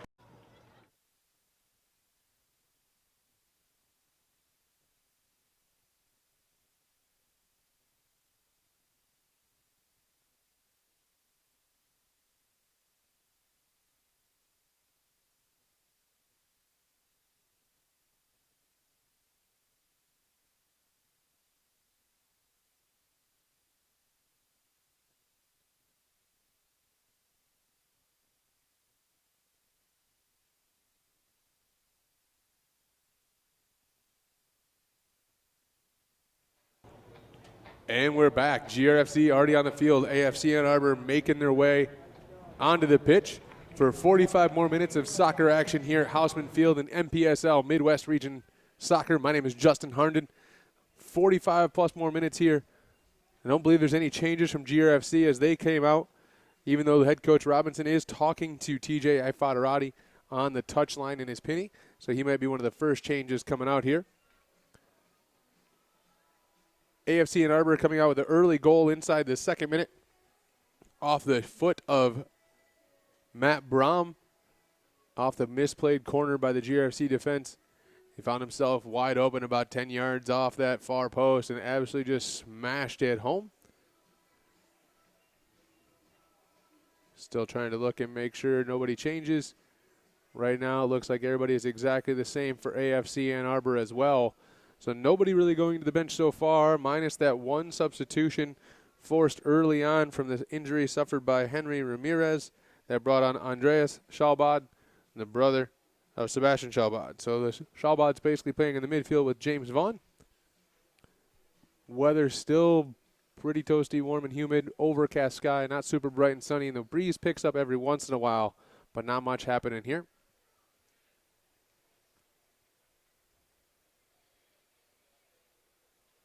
And we should be just about ready to get this second half underway. Our center official out there talking with one of the captains or players of AFC Ann Arbor. And Matt Whalen right now on the monitor as well.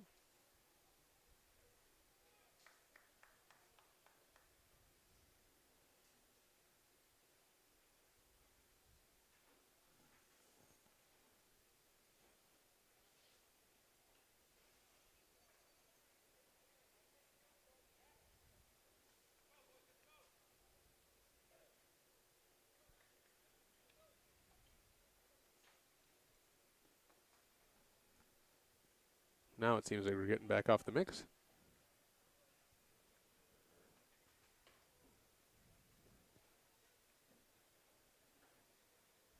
No changes for sure for GRFC now. And it looks like no changes there for AFC Ann Arbor. And just as I say that, the breeze picks up a little bit for the first time today, and it feels mildly tolerable inside this press box. Sebastian Schalbad comes through and the dribble gets clipped late by Bickett early on. This will be a free kick inside the first 8 seconds or so. In their movement on the top line. Try to create some more opportunities. Reardon, McCarron to Reardon now. O'Riordan tries to play Postlewaite at the top. Mikula maybe in there. Postlewaite as well. Postlewaite smashes it off the half volley and just over the crossbar as McCrane basically was stuck in no man's land in a half opportunity inside the first minute here. Leaves GRFC wanting. But outside some little scrum chances in there off free kicks and services, that might be one of the most potent offensive threats we've seen so far in this game by Grand Rapids FC.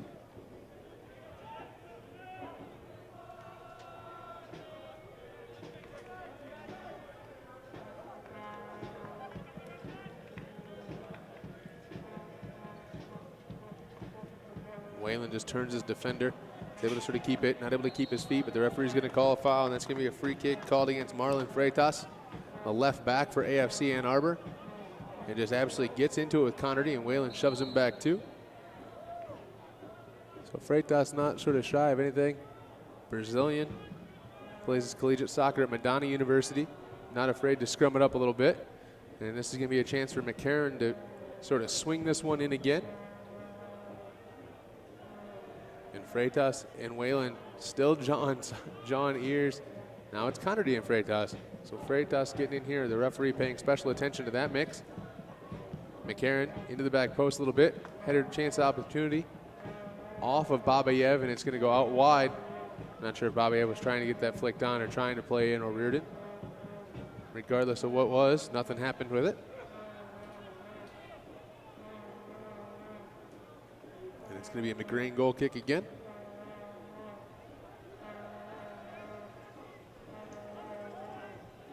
GRFC substitutes getting warmed up to Cosimo Ifadarati, Mendoza, all players that you'd expect to see in this game.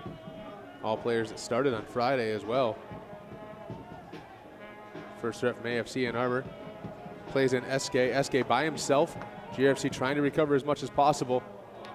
And Joe White had to come out down low, and I think it was Babayev who just came in late as well and took away that chance. And it's going to be a corner kick opportunity here for AFC Ann Arbor.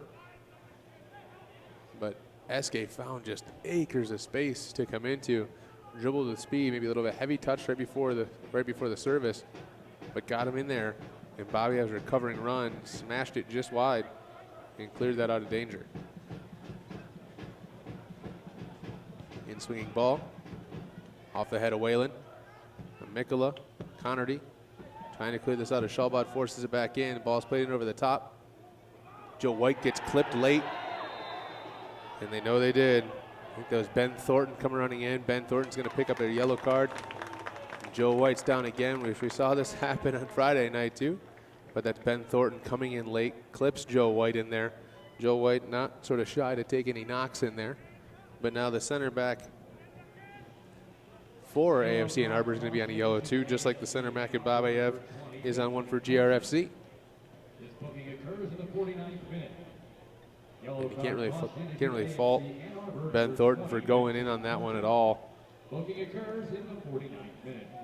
But Joe White's never going to back down from contact. It's a pretty good sized man back there between the pipes for GRFC.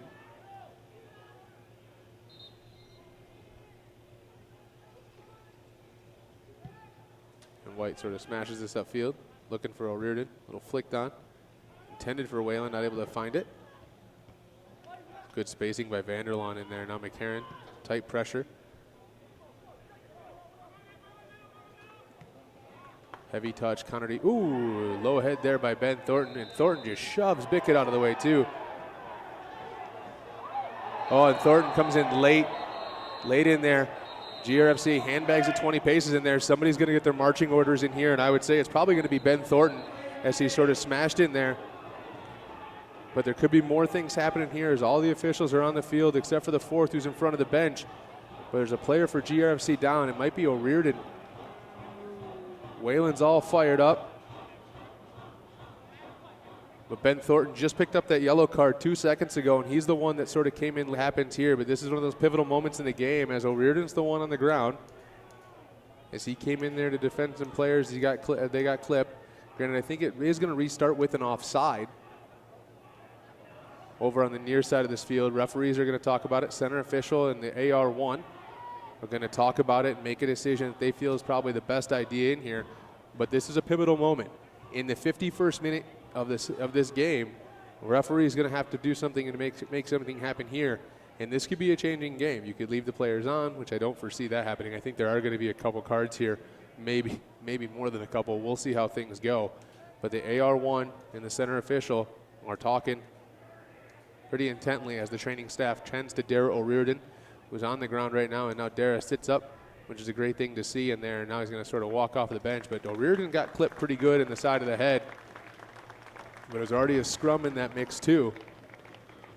Now the referees and the AR are still talking about it. Postlewaite and Das sort of shake hands. The adrenaline sort of comes in there a little bit. We'll see what the center official does.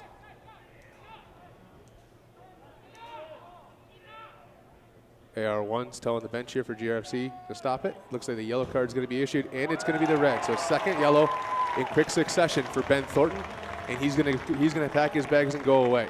So GRFC is going to play a man up. Well, he's still John Adam. And Matty Whalen picks up a yellow as well for his result in that stuff. So Whalen's going to pick up a yellow card for GRFC.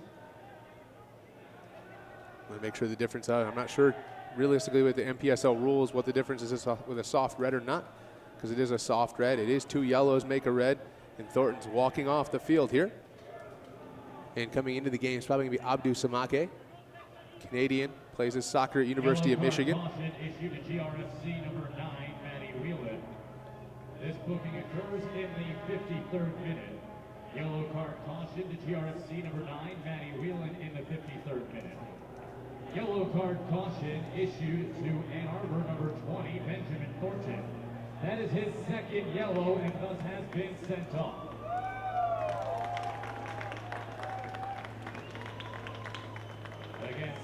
Thornton making that long walk to the locker room right now, as AFC and Arbor are going to go to make a substitution as well. Thornton is disqualified. These bookings occur in the 53rd minute.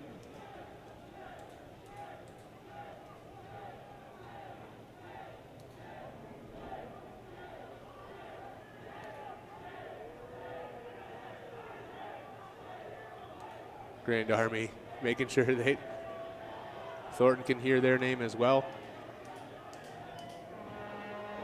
Substitution for AFC. And Arbor's going to make the substitution as well. And Samaki's going to have to come on the field. He's a defender. He's going to replace Jared Doss, who was a flank player at a forward. So what's probably going to happen here with Thornton getting sent off and having to play a man down, now Samake is going to come on the field and play in the back, and they're going to play a little bit more defensively, probably almost in a 4-5-1 situation, with probably Matthews in that one target area just to try to negate the offensive threat that GRFC going to have. That one-man advantage now is going to create a whole bunch of space and a whole bunch of more places for AFC and Arbor to defend. And basically it's going to give them 35 to 40 minutes. I mean, we basically had 4+ minutes of chaos here to free this up. But it's going to allow GRFC to have a little bit more space in the offensive third. And Samaki does go right into that space that Thornton vacated, that left center back role. And O'Riordan's back on the pitch too. So good to see that he checked out okay after taking up that knock there. Vaughn got in the back of Mikkola. Mikkola still working tirelessly out there. Forces the play in. Finds to Turnbull. Turnbull trying to get played in. Almost does. Almost sort of rainbows it to himself. As now Mikkola head flicks this onto Postlewaite. Postlewaite checking it back in. Tries to whip it back across. Intended for McCarron, but McCarron wins the second tackle. It's going to have O'Riordan winning this. O'Riordan's got some space in there. Whalen's got to check back to it. Whalen gets clipped from behind. This time that's going to be clipped on by number 44, Freitas, as Whalen just sort of turned and shepherded the ball out of the way. And that's what Whalen's going to do. But now we got to make sure that Whalen keeps his head on, of course, because he's sitting on that yellow card. We want to make sure if we're going to keep the man advantage, you want to keep it for the entire game, not just for a few minutes. Because that just means more space that they have to defend and more space that AFC and Arbor has to worry about, and it sort of limits their offensive threat. But you want to make sure you also keep your head on straight as well, because if you don't keep your head on straight, you're going to find space in behind you because they are going to have the opportunity to attack. Remember, Yazid Matthews is going to be sitting on 4 goals on the season as the free kick's taken. Now O'Riordan a better angle. O'Riordan brings it back in. O'Riordan tries to play it in. Postleway tries to get a flick off his back, and it goes right into the hands of McGrain. The assistant referee is getting an earful.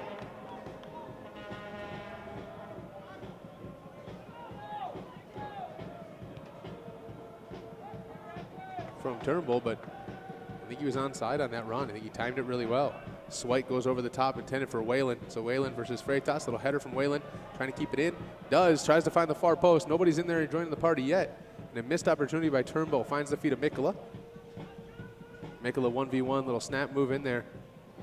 Turnbull recovered really well from that position, goes off of him, and it's going to be a throw in deep in the offensive third that Swike's going to be able to take. Substitutes are both teams in full effect getting warmed up, and I don't think it's going to be too long before you see some changes happening. Throw in taken by Swike, flicked on by Postleway. And that was Eske just smashing it forward, and it is Matthews sort of up on that target by himself, and Joe White over here is a wide option. That space to come in there. Keep in mind, White can definitely serve this ball in. He's going to look for Swike on that far side. Maybe he's eyeballing him pretty good. And tries to hit it towards the center of the field. Good win in there by Brahm. So GRFC should have an opportunity for a lot more possession this game as O'Riordan comes flying up there. Connerty not able to keep it. Brahm been sort of pulling the strings back there for AFC and Arbor as Babayev gets clipped a little bit. Postleway all the way back in the midfield. Postleway can play anywhere. We've seen him play center back, center mid, outside back, and in the flank. So he really can play anywhere on this field as the ball's going to turf spin up there. Postleway and Connerty sort of collide with Freitas, and it's going to be a foul against GRFC and a free kick for Freitas right in front of that 4th official. That ball just sort of hung up in the air for a long period of time.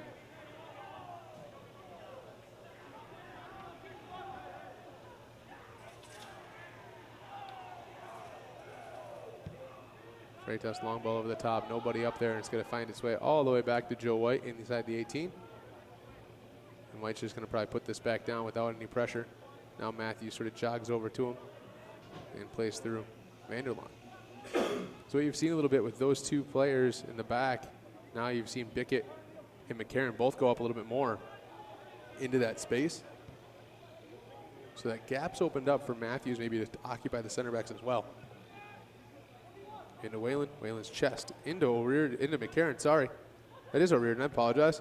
O'Riordan sort of on the half volley on his left foot, which is not his strong foot, of course, but put that sort of half chance in there. And I don't think AFC and Arbor's going to be in any rush to take any goal kicks, free kicks, throw-ins for a long period of time. It looks like we might see our first 2 substitutions coming into the game as Ifadarati and Mendoza are getting their final instructions from head coach Lewis Robinson right on the GRFC bench. Good battle right there with Swike. And Chalbot over there. Bacon smashes this one up to Whalen. Whalen's got some space to run forward. Cuts it back to O'Riordan. Little ball flighted over the top. Freitas just sort of keeps it and flicks it on. Bickett to McCarron now. GRFC's finding a little bit more possession. Of course there should be with the space as that ball sort of hit in. And cleared by Freitas. Missed clearance by Freitas now. As O'Riordan's up high. Samake just hits this one out of bounds and you throw in deep in the offensive third. Still a little frantic in the offensive third for GRFC.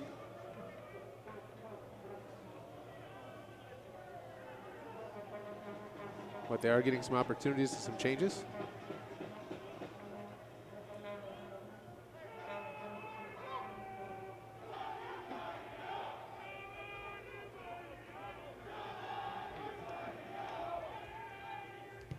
White up the field again, looking for Mikkola. Sort of not able to keep it. Flicked on, it's going to be a throw in from Swike. Deep in the offensive third. 4th officials getting 3 substitutes ready into Cosimo, Mendoza, and Ifadarati. Look for that to happen on the next dead ball situation. As Swike's going to take this one, so this is going to be the last opportunity for a couple of these players so far. Whalen gets bumped off. It's Babayev into Swike. Little nutmeg action. Nothing happening there.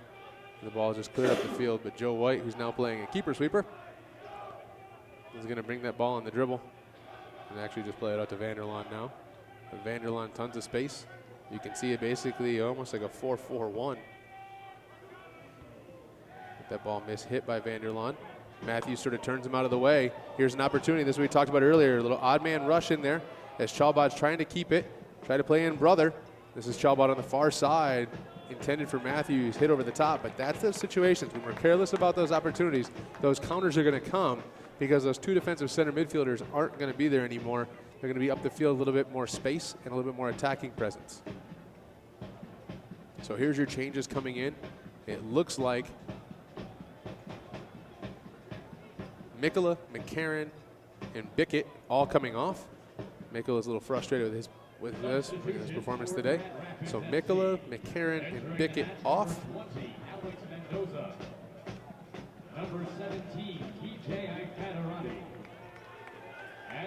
So TJ's going to slide right up to that left flank situation. DeCosimo is going to slide into a target, it looks like. So look for Postlethwaite to drop into the midfield a little bit more. And Mendoza is going to slide into that midfield as well. Whalen, a couple of his first touch in there, a little mishit. Postlethwaite's able to keep it in. So Postlethwaite to O'Riordan. O'Riordan can get a good service in here. Underhits a little bit. DeCosimo looking for Connerty, still hasn't had that touch. Swike off the throat. And Swike tries to happen on the half volley in there. But that's what's going to happen. You're going to see Postlethwaite slide in that attacking role a little bit, attacking center mid. Mendoza and Connerty now to be sort of sitting underneath it.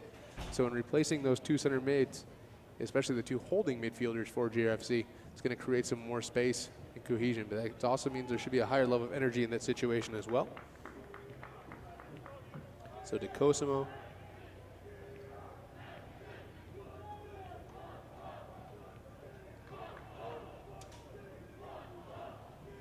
Looking to get in there. Actually, right now, DeCosimo slid into that target role. So I'm looking for those to interchange a little bit more. So Postlethwaite and DeCosimo having those free reins to make some changes. And Brown was under tight pressure by Connerty there. Turnbull into Matthews. Matthews got some speed coming forward. Can come forward on this. Good tackle in there by Vanderlaan to force that one out of bounds.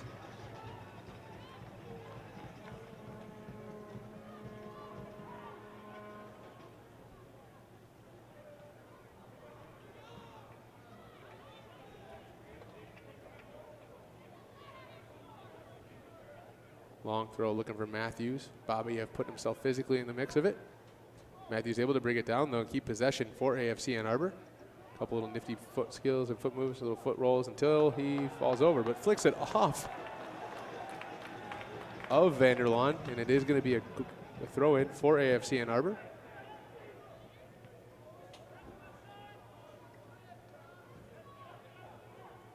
Taking all the way back to Turnbull. Turnbull tries to turn, gets a little grab in there by Postlethwaite. Into Samake.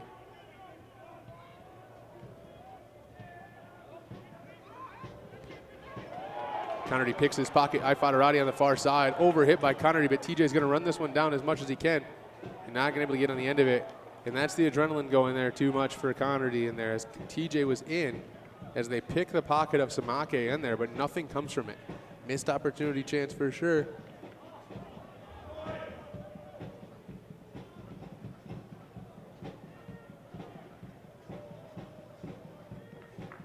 That's another goal kick for McGrain, sorry. Inside the 66th minute here from Houseman Field, still that 1-goal advantage. Rom scoring early for AFC Ann Arbor. GRFC trying to find quick succession and got sent packing.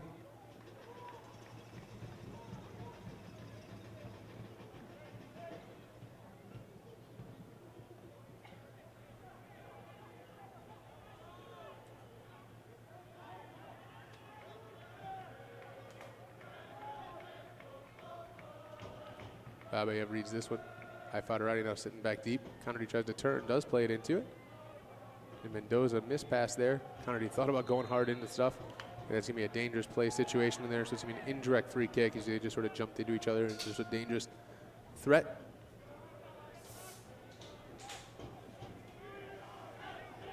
Joe White just telling his players to get up the field a little bit.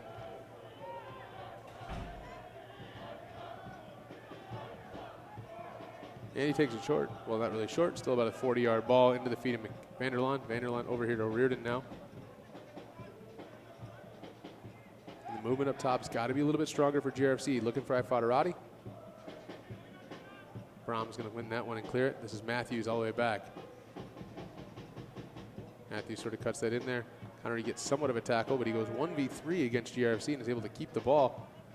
This is a run by Turnbull into space. Turnbull pinning his ears back and going forward. And a good tackle in there by, I think it was Jacob Vanderlaan in there in the last one. Good physical contest, ball to ball. Ifadarati tries to bring it in, does. Nobody coming across as Wayland's still on this far touch. I mean, if Wayland would have made that run inside of Freitas, that might not have been a good ball. It might have been a good ball. But Wayland was just sort of out here on the touch line.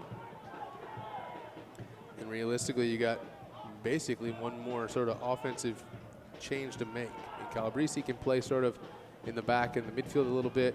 Jalen Shannon can play in the back line as well. And then Alex Galoshin, who's a flank player. You'd look to see him get in there as O'Riordan sort of runs that one off. It's going to be a goal kick here for GRFC.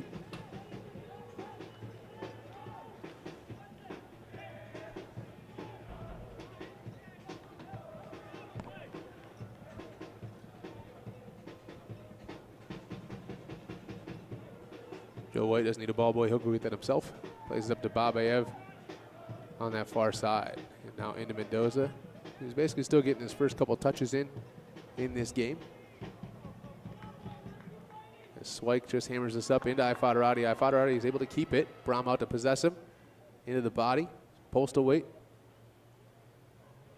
It's going to go back to Swike in there as O'Riordan starts to creep in. O'Riordan's got acres of space over here if we look to see him.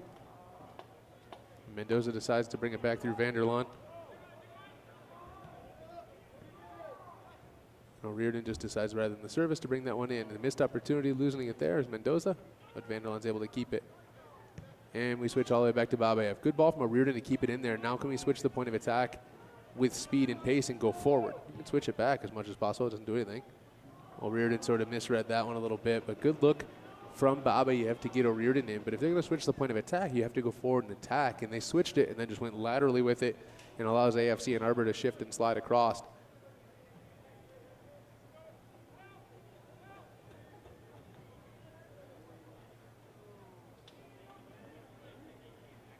Inside the 70th minute. And the center referee is making sure McGrain doesn't waste any more time on this one, as he's been not in a rush to take any of these goal kicks. Wayland with a good power header to Cosmo off the chest. Cosmo keeps his foot in late. Freitas gets clipped, but it looks like he had nothing to do it. DeCosmo's making sure he knows about it. When they touched him, Freitas screamed pretty loud for that one. Freitas is on the ground still. Unbeknownst to everybody else, James Vaughn just picked the ball up and rolled it 20 more yards. So whenever they're ready to play, it's going to take this long chance to recover. It's all right. Joe White's going to get some fitness in today and knock it back to him so they can stop wasting time. Right now, you want that clock to tick as fast as possible. Freitas is back up, no problem.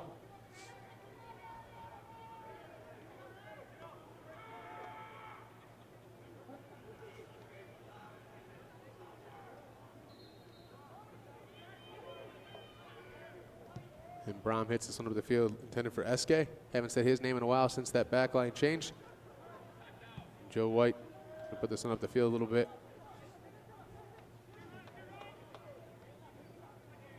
See AFC and Arbor sort of just chilled back a little bit. When GRFC has possession of their own defensive third, they're just sort of happy to sit back there as much as possible. Babayev acrobatically, but Swite coming forward with speed and pace. Almost want to see on that pace going into TJ's feet, Swike to take a little bit more of a chance, especially with Babayev in a good spot to cover. He's in a spot to cover. Go up and take a chance. You got to get up and get some offensive threats going on here. Ball's played into the feet of DeCosmo, a little flicked in. Whalen's going to be able to keep this one in and get a service in. Low on the ground, missed touch by, or left by Postal Weight, and then just smashed up the field by one of the Shalbads. Mendoza.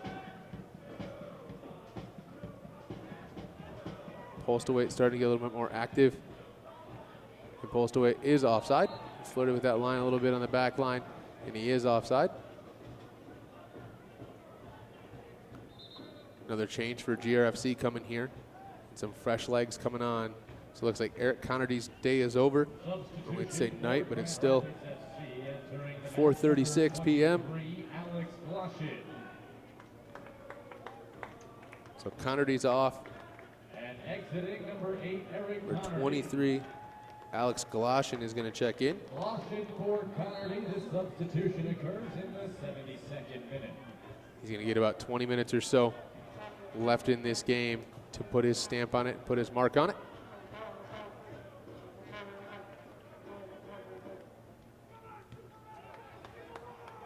Mendoza, good turn in there. Rather than playing Postal Weight, though, you look to play in Swike, who made a run into this situation. So actually, Galoshin's going to go up on that left flank, and Swike's going to get a little bit more offensive.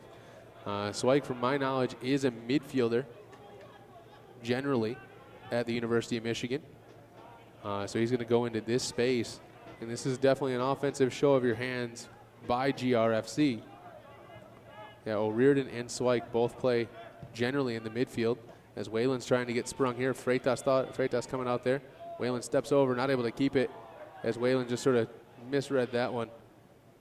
Those legs are probably starting to get a little bit heavier. You only got a couple of options there. Half chance comes in. McGrane picks that up, no problem.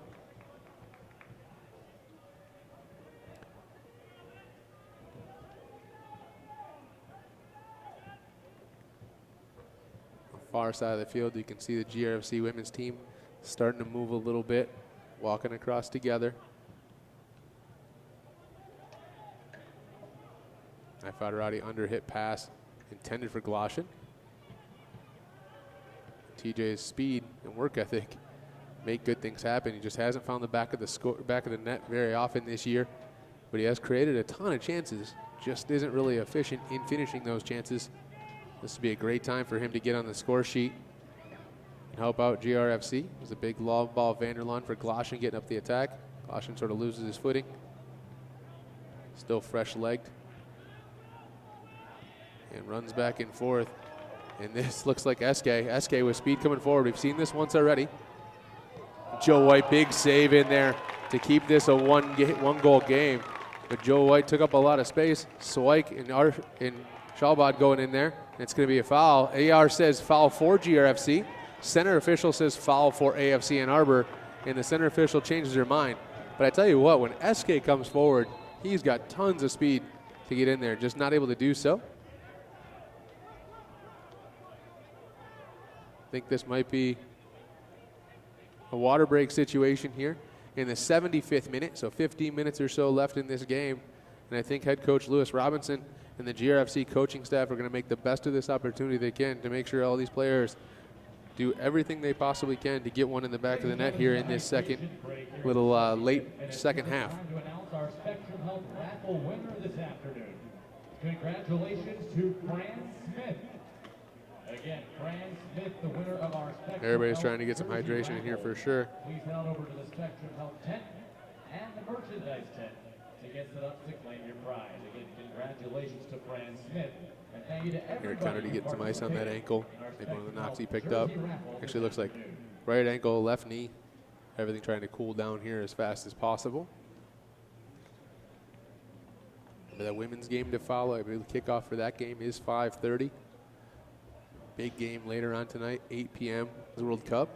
So far, it's been a really good soccer summer for anybody that is a soccer fan.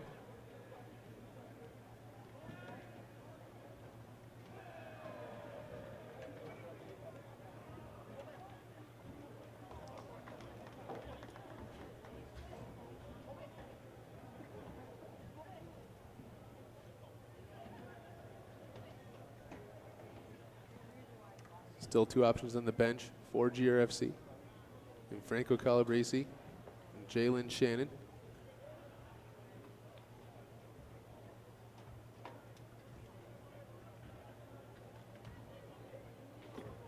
Good timing for right now for AFC and Arbor coaching staff as well to keep those adjustments going as they had to change formations from that 4-3-3 to basically a 4-4-1, with Matthews being up there as the target forward by himself. Keep in mind, player of good quality still on the bench, and number 55, Jordan Montoya as well.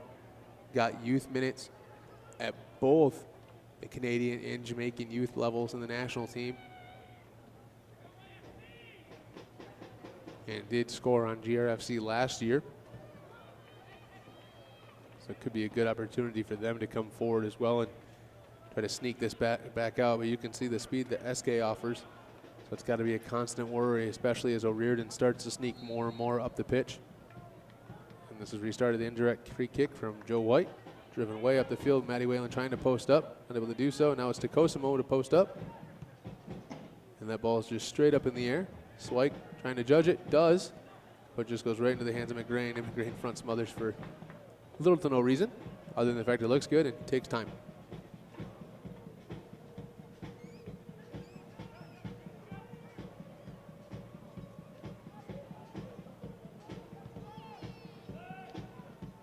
Bobby Evan Matthews, physical battle there from those two. Matthews comes out the stronger one on that one. So Matthews to Gloshin, off Matthews, throw in GRFC, and GRFC's back on the offensive again.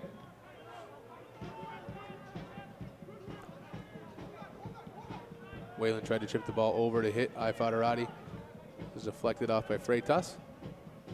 Recovered nicely from that late contact by Tecosimo.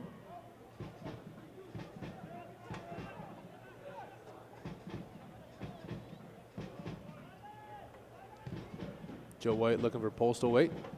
Everybody's up in the air. Mendoza.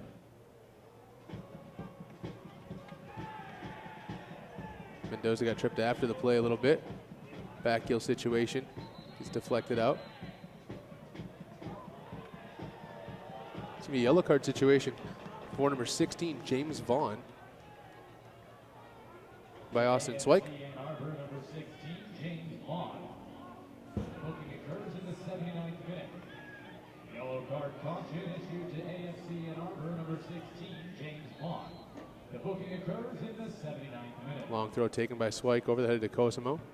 Sort of a half reach by Gloshin. Nowhere. Ball boys in not much of a hurry to get the ball in. And we roll one on way late.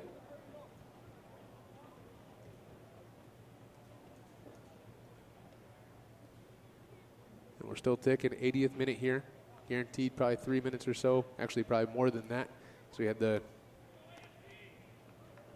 big sort of duel battle at the 25-yard line earlier on. That took about 4 minutes or so. And then the water break. So we had throw in for AFC and Arbor, and anytime to take that clock down, Ann Arbor is going to do that.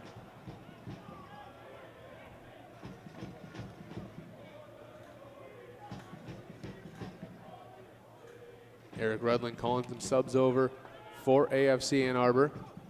I wanted to make sure he got into the 80th minute, was able to do so as Joe White hammers this one forward. Ifadarati under with Samake, mistouched by Samake. And then Freitas just smashes it up, no problem. Ball's going to bounce in there. Swike, left back, turn center. Caleb Postaway waiting for a quick free kick right there. Popped out wide. Tecosimo never looked at him. Would have been a great opportunity just to play him in right away and try to play this a little bit faster. No reason to hold it, no reason to slow the play down. If there's an option there that's good, let's play it and go. But this is Tecosimo on the ball. Whalen up, Babayev up. Swike in there as well. Ball flighted over. Ball just flights over out of everybody. No problem. Tecosimo sort of head down a little bit, hands sort of tossed out, palms up. I don't think that's what he intended to do.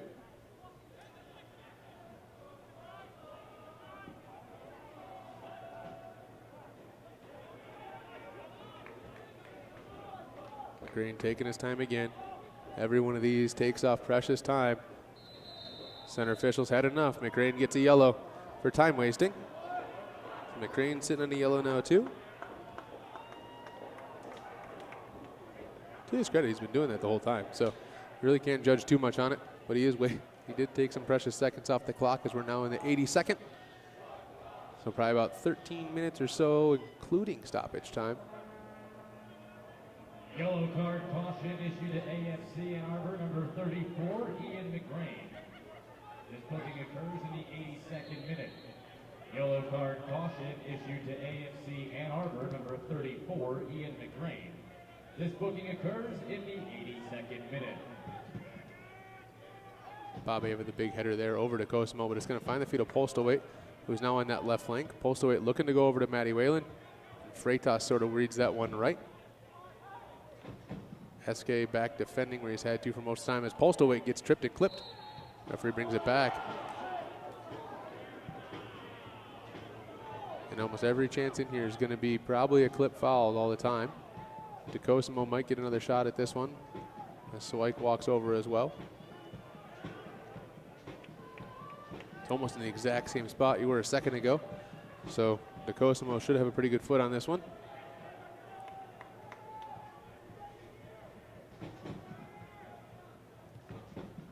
And same result. Flies right over the end line. This one a little bit farther off the field. So another opportunity in there to waste as McGrain decides to jog back and go get the ball this time. So center official can't see that he's wasting time, but just sort of jog that one back.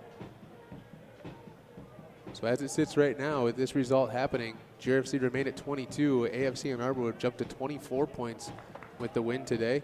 And it just makes a three-way battle with that game on Friday at Hamtramck against DCFC and GRFC even more important as Vanderlund champs up and wins that header. Ifadarati trying to post up on it, not able to do so.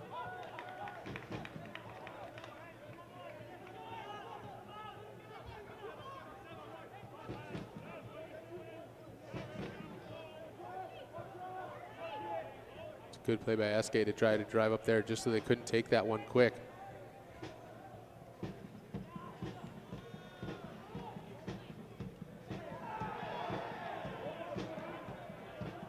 Sebastian Chalbert on the ball against Mendoza, gets drive to the end line, decides to bring it back into the corner, just do a little bit, couple of spins, and then waste some time. Matthews now, Matthews big, strong forward up there, just dribbling through everybody. Back heels goes through, it's gonna be a goal kick for GRFC.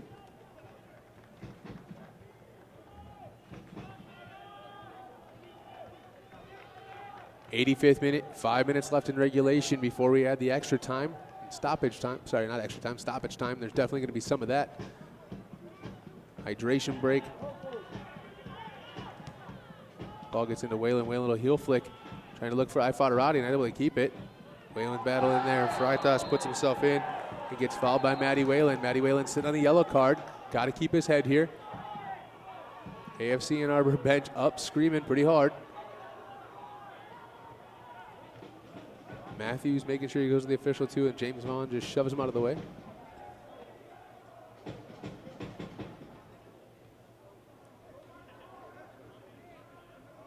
Freitas and DeCosimo having some words. Definitely no love lost on this field today.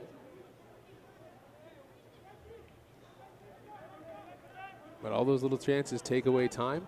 AFC and Arbor going to their bench.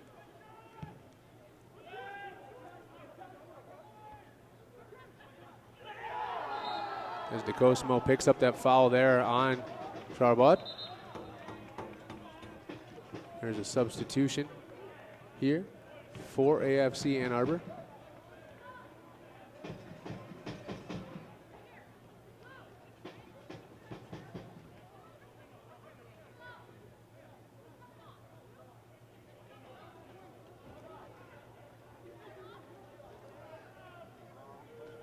Sebastian Charbot sort of shocked that he was the substitute there. Walked over, put the ball down on the ground.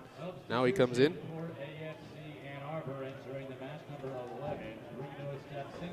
So this is Breno Stepsinskis, Brazilian, plays at Madonna as well. Stepsinskis for Chalbot. This substitution occurs in the 87th minute.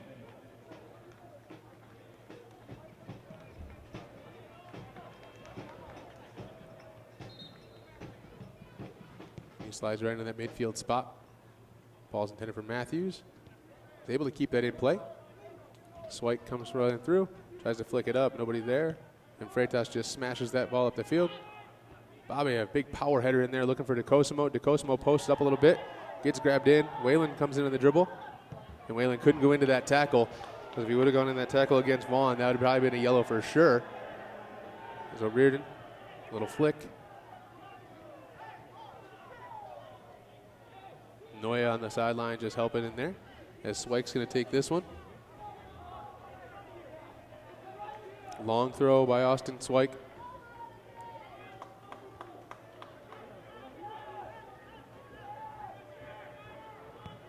Swike sort of hammers this one in, goes over the crossbar. It's going to be a goal kick for AFC and Arbor. McGrane looking for the ball. GRFC has to create something here that makes the playoff situation a little bit more rough. Now, no matter what happens, you have to pick up that victory in Detroit.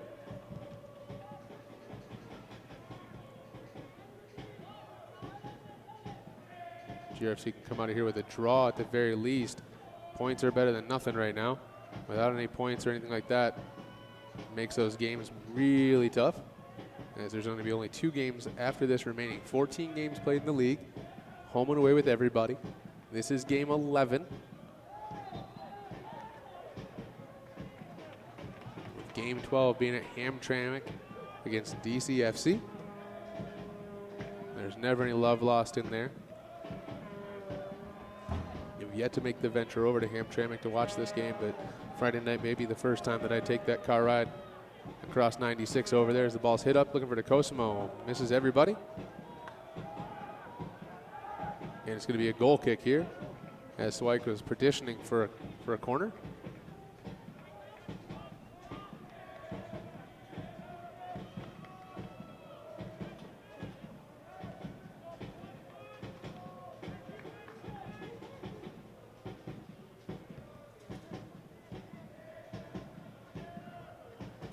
Matthews brings that one down.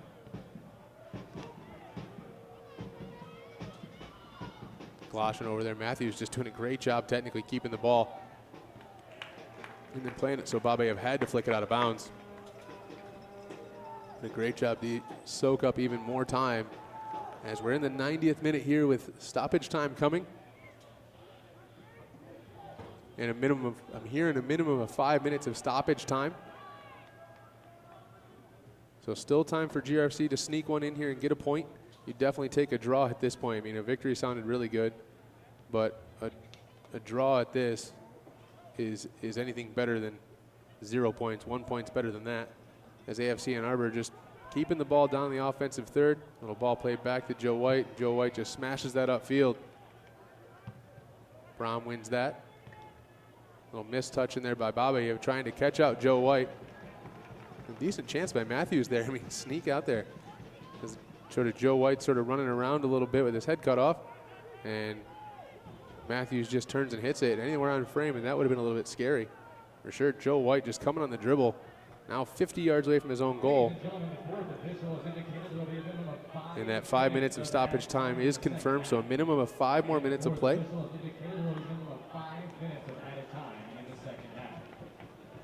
Looks like Brom and Whalen down. Training staff from Spectrum Health out back on again. Whalen bounces up.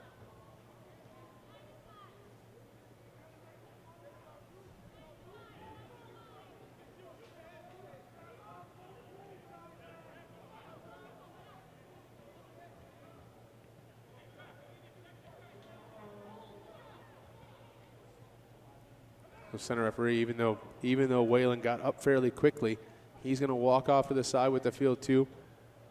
The center official did beckon the training staff on for both players, so it looks like Whalen and Brom are both going to have to come off the field here real quick.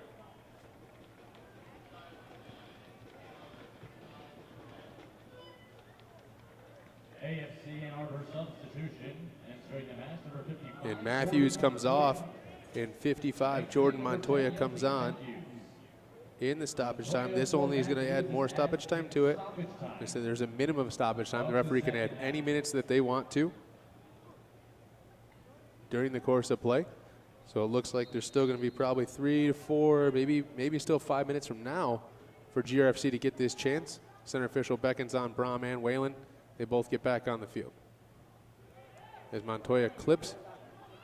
Here's a good run here. This is the AFC and Arbor looking to seal it. Big heavy touch in there. And Montoya sneaks it in there. And it's going to be a goal, and Montoya's going to score. And that's going to surely seal the 3 points here for AFC Ann Arbor. And Montoya basically scores with his first touch of the game as he gets sprung in there in that lost situation, misplayed, quickly played in as GRFC's trying to get the equalizer. Now they're finding themselves with a 2-goal disadvantage here late on. So undoubtedly that will most likely seal the 3 points here for AFC Ann Arbor. And just like the game at AFC Ann Arbor, the points might be sealed by a quick transition goal in stoppage time. You remember there, Sammy Beek scores off a penalty kick and then scores his second goal of the night on a quick transition breakaway. Go in. So Andreas Schaubad, the sub that came on for Ramirez, that quick little playmaker. Due to Ramirez's injury, Schaubad comes in and repays that trust in the coaching staff with a goal. Or the assist on the goal to Jordan Montoya.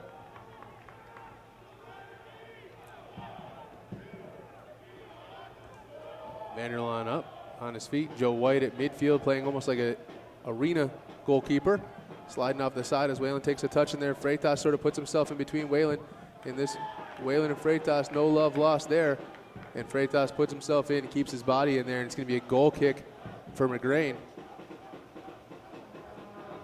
The ball boys sort of playing a little bit role in this one too.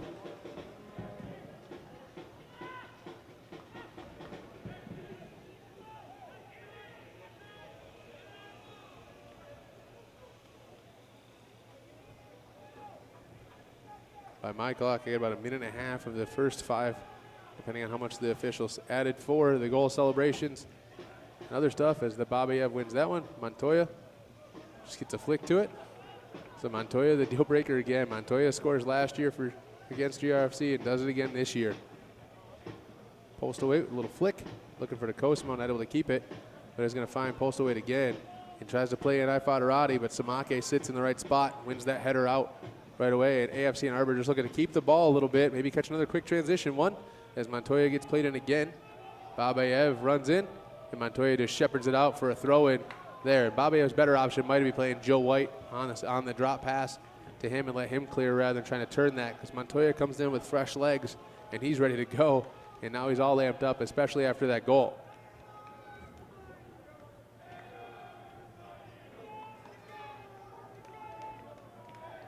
GRFC is still trying to push forward. However, they still have that 2-goal disadvantage now. As Vanderlaan turns, players all up top for him. Babayev on the dribble. Right-footed ball picked out by Turnbull and just played out of bounds, caught by Gloshin.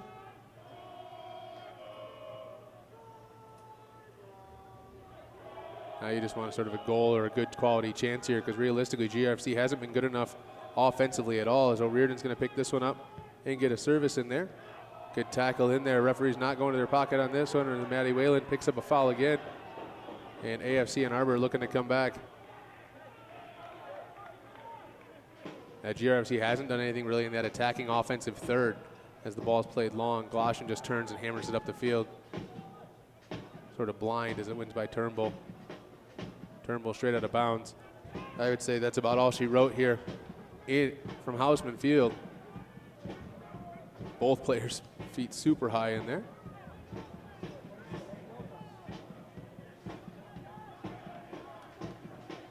Keep in mind, 20 minutes or so after this game, there's going to be the GRFC women's game as well. So a doubleheader from Houseman Field as O'Riordan gets the ball wide, tries to get that ball served in, gets flicked in. Whalen gets a touch and is cleared off the line. And I'm not sure who cleared that off the line. It might have been Brom again, or Turnbull actually, who cleared that off the line, but that's the best option to 0.